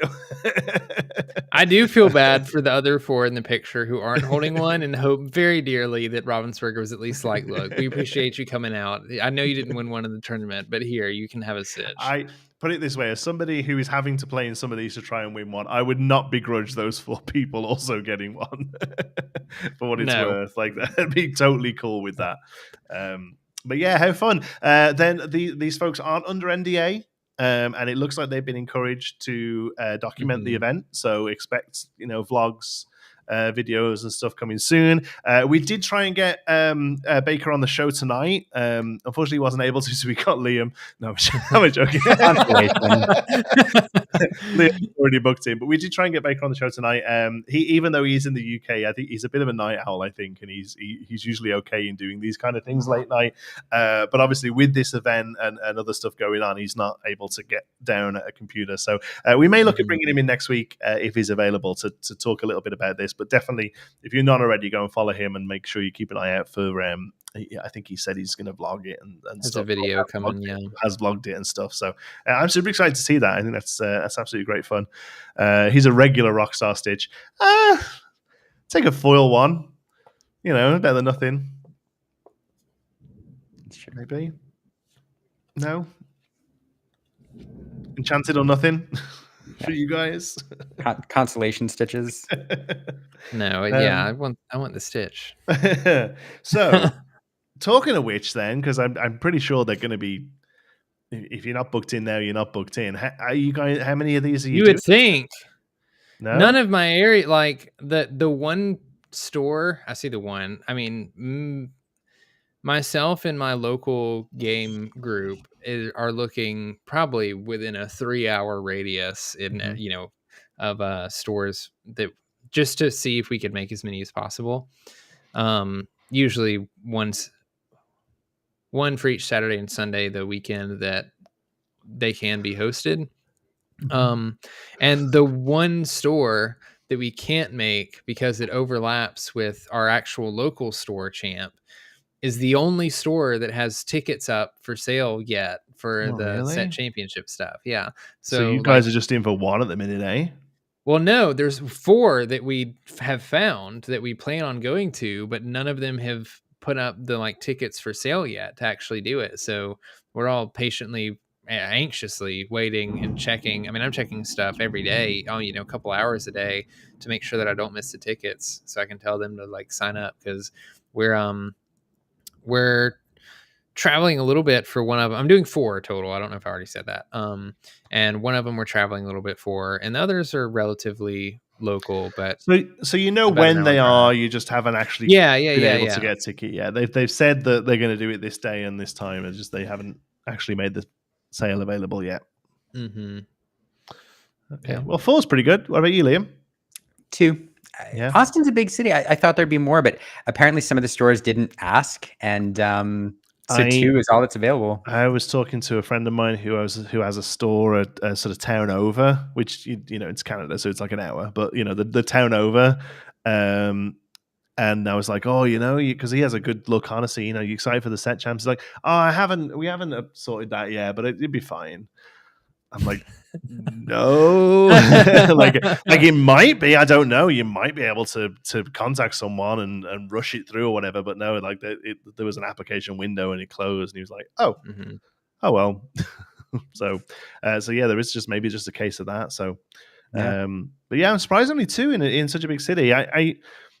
Somebody in the chat there says, Elliot, of the 5 stores closest to me, 5 are on the same, 4 are on the same day. I mean, that just seems. It depends how close, I suppose, each one is. But I mean, that just seems to be silly on their part, really. Like usually, with those kind of things, even though we haven't got the best relationship with some of the stores nearby us, it's whoever gets out there first. That's their day, and you pick another one. Like there's no point in trying to compete because for the most part, you've got that core group of players who are just going to go and move around them, right? So. That's what I'm thinking. You'd want like everybody that is interested in playing in what's supposed to be such a large event to play in all of them. So you host things on different days, so you draw more crowd. You can bring in a little bit more money for the store. Yeah, 100%. So is that one each? Is that one each Saturday, Liam, for you then, or? No, that's the 27th and then 28th. So I think it's a Saturday, Sunday back to back. So it's gonna be. No. But I should probably figure out what deck I'm running. I'm full on like Glimmer Gauntlet right now. So a few people who were in it were like, "Well, that's Glimmer Gauntlet's out of the way now. Now I've got to worry about set champs." I have no idea what I'm doing. Yeah, we will just run my Glimmer Gauntlet deck. I'll take people. I haven't had the Glimmer Gauntlet, and I still don't know what I'm running. So maybe that makes you feel any better. I'm pretty much locked in on Emerald Amethyst now because most for me personally, knowing the deck and enjoying the play style of the deck is as important to me as it being a good deck. And Emerald Amethyst seems to be good enough. You know what I mean? Like it might not be the tier 0, but it's doing pretty good overall. And I feel like I personally have a better chance with a deck that's fine that I know well than just going out and start playing Sapphire Steel now. This week, which I know you've been trying to play with, Brandon. I had half a day with it and was like, nope, it's too smooth brain for this. I've put at least 15 games in with the deck, maybe close to 20, and it is a tough deck to play. Like it's hard. I think you could argue that it's one of the hardest decks to play in the format, and I'm not just saying that because it's been difficult for me to play. But I think it's one of the best decks in the format, but it's one of the most punishing. And that's what I was originally planning to bring to set champs because I'm feeling really confident in my play and against the people I expect to play against. And I wanted to bring a deck that I felt would be pretty good across whatever I ran into. But I don't think I'm going to play it because I just have not had as much success with the deck as I wanted to. And I'm like not confident enough with the deck, even though that I've been grinding games with it and trying to learn, how to play it correctly. It's difficult. I completely agree. Sorry, I just enjoy chat getting on my side for once. I completely agree. Not paying attention. No, I was listening to every word, buddy. Every word. Yeah. No, I've messed around with everything over the last few weeks. I have all the cards. I made them up. There's always. I'm in the very lucky position that I can go to work with a couple of decks, and the people I work with also have a couple of decks, and on the quiet times we can knock stuff out. I know a lot of people don't get that, so it's been good for me for that reason. And like I say, I'm in this little group. We have a little Facebook Messenger group. We're called Team Rockstar. It's all about just just working together to make sure we're all tight and know what's going on. So.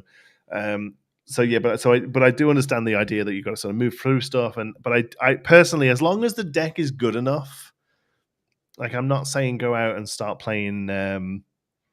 What was Katie saying that she really wants to play like Amber Sapphire? Oh yeah, Amber Sapphire. I feel like you're just doing yourself a disservice to not at least settle on a relatively competent deck. But as soon as you do, play.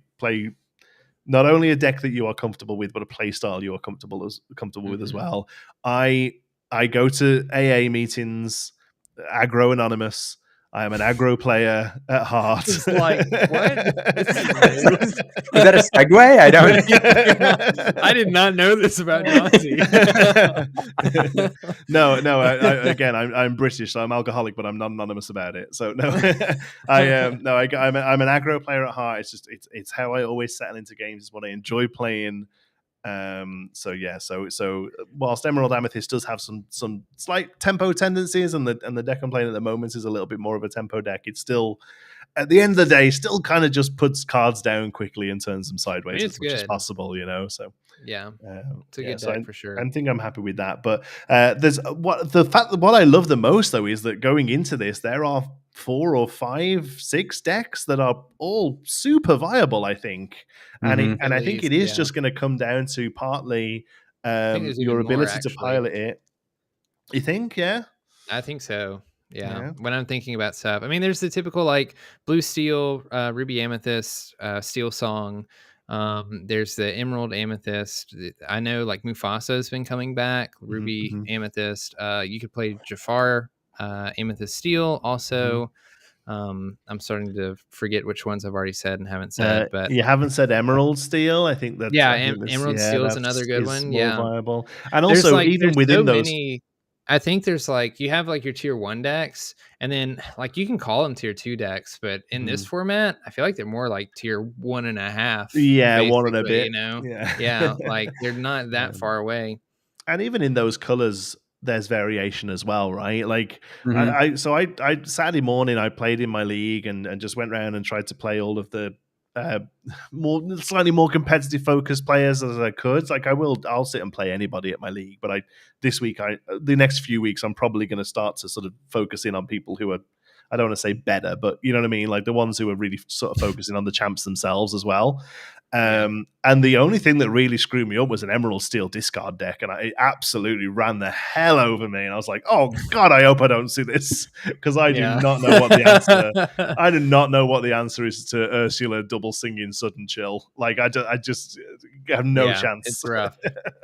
It's rough. Yeah. But it's not a deck you see, up the lists very often.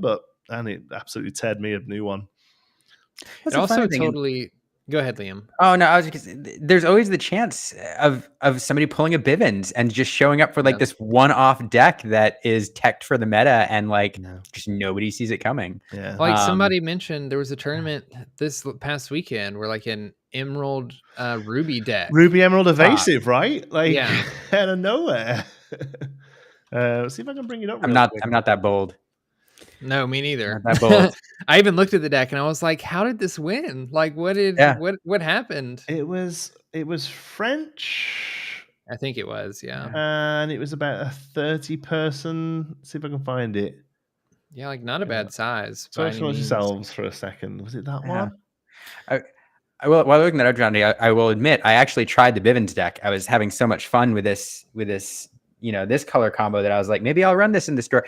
And I realized after playing it a little while that rule number 1 of the Bivens deck is don't play this deck if you're not Bivens. Yeah, the reason it's named Bivens. Do it. I was talking with Franz a couple weeks ago, a friend of ours in the chat, Travis Tavern, and just going over some decks to think about to bring to set champs, because like it's hard when you don't have much of a meta and you don't know what to expect and you don't know like who's coming out of town. And we were like going through decks, and he gave me a tier list of stuff he was thinking about, and he had just like a Bivens tier list. Like you can win with these, but you'd have to be Zach Bivens to do it. And I just thought it was so funny. He's becoming such a meme in the community, but in the best way, because he's just an unbelievable player. Yeah. This is it. This is that Ruby Emerald deck by Clo. Yeah, this won like a 30-something person tournament, and all of the other decks are exactly what you would expect to see in the top 4 to 8. Like there's nothing else surprising here, just this thing. Yeah, golly, look at that. Just Donald Duck. I guess for card draw, like I don't know. Green doesn't have much. It's that's it ish. Well, it's that, and they're also not running Strike a Good Match. Yeah, I don't know. I guess Donald Duck quests for lore, and like I guess that's more important in this deck than just getting the card draw itself. Yeah, I don't know. I don't know what the deck. I can't tell what the deck's trying to do, like at all. Like, is it? It's definitely an aggro deck. It's just it just puts stuff down and turn it sideways. I guess it is. I suppose that's probably the thing. Is I'm looking at all of their abilities, and what I'm actually ignoring is the fact that they all quest for at least 2, pretty much. So I think if we compare it to like the Amethyst Emerald deck that you've been playing, it's sort of similar to that because you have cards like Bounce or you have cards like Shield that can keep things ready. Yeah. It's just more catered towards like keeping my character safe so I can quest again than it is like more tempo oriented of maybe bouncing something and challenging into the opponent a turn or two. Yeah, I suppose things like the Lafus and the shields and stuff, they're doing the job of the mims in Amethyst, right? Yeah, that's basically what it is. Yeah. Elliot says Donald quest for 2 gives cards and has 5 willpower. I can read the card. I'm just surprised it's there. This guy must be really excited about Pegasi. Yeah, maybe. Pegasus. You put Pegasus in over the 2 DeVille Manor? Maybe you put it in over Flynn Rider. I don't think you put it over the DeVille Manor in this. I don't think so. Mark says this deck just seems like make a deck with the cards I have. Yeah. Actually, the more I look at it, the more it kind of settles in. But this deck, unless it's changed since I last looked, was $22 last I checked. Wow, let's have a look. Yeah, it's like 21, 20's gone down. Yeah, 21, it's gone down. 27. Yeah, so there you go again. Absolute fair play to them. Like, congratulations, 42 players it was. Wow. And like I say, if you look at the rest of the lists, it's a pretty standard steel song. Yeah, Ruby Amethyst. There's a Jafar wheel in the top 4, but otherwise, there is an amethyst. There's 2 amethyst emeralds there, actually. That's interesting. And then the other one I think is worth mentioning. Let me see if I can find it. It is the largest in-person event here in France as well. France, like, it's just kind of just a thing in France or what? Like, these are all popular. Yeah. This isn't the first time they've had a very large tournament. A big one, right? A very active community too, online and yeah. They have a huge Discord. I know. I'm in it, and I can't keep up. Like every and again, I'll stop and try and read the chat, and it's moving quicker than my French comprehension. Jonti, you've heard my French. It's not yeah. So this is biggest in-person tournament, I believe. Unless Index is missing something, but I don't think it is. 290 players, which is kind of awesome. Again, seeing some Emerald Amethyst won it. Let's have a look. Yeah, pretty much what I'm playing right now. This, I think. The only thing I don't love my Yzmas right now. But other than that, this is pretty solid. I kind of like them, but I can see why you'd take them out. We have Disneyland Paris after all. I mean, this is true. I don't have Disneyland Toronto near me. Camille said we, like you're in France. Aren't you in Canada, Camille? Maybe she's French Canada. They think they're French. French Canadian. They want to be. They want to be French. Yzma Hughes' Ruby games. And I think maybe that's what I need to see is seed against more Ruby, which I haven't really this week. So I'm not completely swapping her out just yet, but she's definitely on the chopping block if she doesn't gel well with what I'm trying to do. But yeah, France has started giving out starter decks with birth certificates. That's awesome. It's a funny image. There we go. Cool. I think that's everything. I think so. I do have a favor before I go. I've heard or I've seen high percentage of packs opened on this show. So on the way home after you sent me the invite, I stopped by Target. Don't tell Aaron, and I bought 1 booster pack. Look at you! 1 booster pack. Let's see it. Guess what, buddy? I have all 3. Brandon, would you bless this pack? I will. How do I bless it? The way this works, though, the way this works is we all open one. Brandon does 4. Oh, wait. What's your art? What's your art? I want to see if we can coordinate. What's your art inside? Oh yeah, that's right. There's different art. They don't coordinate the package. No, it's not. It's a blister. It's going to be so much better. Jonti, what is your are always pack art too? I think I have one of each. I have one of each. Okay, I have one of each. Okay, so you got Piglet. So Jafar was the one I picked up, so I'll stick with Jafar. Okay, I'll go with a mini. Okay, and then we go through each card and we see who won based on if you were drafting it. Okay. And then, you can just pull an Enchanted. Obviously, Enchanted's win. Yeah. Is that when? Are we opening them now? I hear you. Oh yeah, might as well finish it. I forgot. Okay. All right, Liam. I'm glad you picked one up. I was not prompted. The audience. The luck. All right. Okay. You ready? I got a repair. Got a voyage. Did you do them all at the same time? Yeah, we go all of that. Yes. Jetson. Okay. Well, Jetson wins because it's a character. A repair. Yeah. All right. Magic carpet. I got Mickey Mouse. Oh wow! Between you, if you'd have passed Jetson, he'd have grabbed it for the Flotsam. I think that's true. I like Flotsam. Okay. See in the chat who you think. Brandon's team. Brandon can't. Brandon's packs are all crap now. They better be. Anyway. Yeah, they can't be good. I already opened the good one. Louis probably wins that. Support's very strong in set 3 because there's so little removal. You very often have to bump stuff up to get rid of lore too. Yeah, pretty good card. Skippy Ward. Oh, I think probably the kit. You think so? Yeah, I would. He just sits there and trickles away. And the chance of seeing the uncommon shift is pretty high as well. It's pretty high. I've seen it a lot. Yeah. Yeah, I would go kit there, I think. Next up. Oh, I'm taking. Oh, wait. Actually, the Moana is tempting. It's the Kita or the Moana to me. Really? Not Pua, the limited king? No. He quests for 2. Limited king. Whatever. I will draft Pua all day long. It's a great 2-cost quester. It's not better than Bodyguard or Evasive. Oh, got the other Kita. Tell what I'm not taking. I think I'm taking Neverland. I think so too. I love the 1-cost for willpower locations. Anything outside of draft though, but yes, in limited, I think they're great. They're great drops. Yeah, 100%. All right, I'm doing all right here as we go into our uncommons. Ooh, I got the bad one. Sorcerer's Tower, absolutely. I mean Pluto all day long. Pluto. Yeah. I think Pluto takes. Is anyone keeping track? Because I'm not. I don't know who's winning.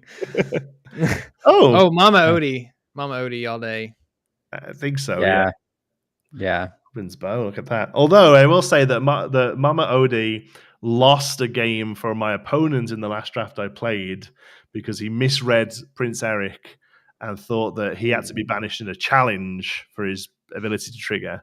And he moved damage onto him with Mama. So Mama Odie didn't lose the game, really. Prince Eric did, but still. It's a bit of a trap. Make sure you read your cards. Yep. 99 Puppies couldn't be awful, Oh my god! Robin's bow. I just passed it to Jonti, and Jonti. Yeah, that's going all the way around the table. That one. Yeah. Tiana, it calls me. Which ones it calls me? That's mix 3 in and then draw a card, then choose 3 cards from your opponent's discard pile and shuffle them in. Does Tiana's have a lore? Yeah, I think we go Tiana's, right? 8 drop. I think I'm going Tiana's. 8 on the butt. That's pretty strong in draft. I've drafted it once, and it's pretty 8 good on the butt. All right, moving into rares. Oh, I think we take Queen's Castle there. It's Queen's Castle all day long. One of the best rares in the set. Yeah, I love this card. Yeah, all day. Pretty easy. Yeah, I think Queen's Castle wins that one. All right, next up. Good in the Glimmer Gauntlet too, by the way. I got the girl. I got the girl. Doesn't go a day. I think it's Helga. I think it probably is just for the body, really. I mean, her ability's actually pretty good in limited also. I mean, it helps you get rid of a slightly bigger thing, I guess. But yeah, I think Queen's Castle's probably the pick there. Unless this next one is crazy, but I don't think it will be. I got a common. Yeah. Are we going that way, are we? Oh, I got an uncommon. Ooh, these aren't bad. They're not terrible. I think Nani, though. Nani's a solid bodyguard. Nani's probably a good top end. If I was low on card draw, I'd take Grandma Tala, though. Yeah. Over Nani. I can't even remember what I can't remember what was your one, Liam? Jafar. So, yeah. He's not awful. I mean, obviously, you'd never play him over Maleficent Right. regularly, but in draft maybe. He has I don't 2 know. lore, so I think Nani's the pick, though. I think you're right. So as well. Well, none of them were particularly spicy. Not really. But I The best appreciate you thing joining in, Liam. Queen Castle. Well, Yeah, I think Liam won. I just need excuses to buy cards. Probably. I was on This Week in Ink. I had to buy them. Yes, you did. We were just talking before we went live. Brandon was like, "How many are we gonna like? How many do you want to open tonight?" I was like, "I want to open one a week now because I don't want to open any more Inklands. Like, I am done with Inklands at this point. I am literally just crapping. I'm literally just cracking packs just to kind of match him on Enchanteds." Hot take, Heart of Defeating, not bad. I can't remember what it does. Pay to put a card from the top of your deck into your inkwell. I don't remember if it's exerted. And I don't remember if it's inkable and how much it costs to play. It is inkable, it is 3, and Maybe. Ramp from the top of your deck's pretty solid. Yeah. Yeah, maybe. Depends if you've got some stuff to ramp into. In draft, right? Yeah, that's the thing in draft. I feel like it's so like you just want to curve out most of the time. I think so too, especially in set 3. I feel like the board presence is king in limited set 3. It's just about getting bodies on the board and get them sticking. Yeah, cool. All right, well that's all we've got time for. It isn't. We could go for all night, but we're going to pretend that we've got things to do. Liam, for those of you who don't know, where's best to find you? Why would they find you? Who are you? Why are you here? Who let you in? Liam? I talk about things poorly. No, thanks for letting me hang out. This was a lot of fun. For anybody who wants to, we're doing. My wife and I run the Illumineers. We're a family Lorcana channel. You can find us at Illumineers on all the socials and particularly YouTube. And we talk about Lorcana and art and stuff. And occasionally we host a show right before this one. Well, you say occasionally. You've missed. This is the second time you've not been able to do one. I think there was the birth of our daughter and weak excuse, but and I think that's it. Yeah. So third time.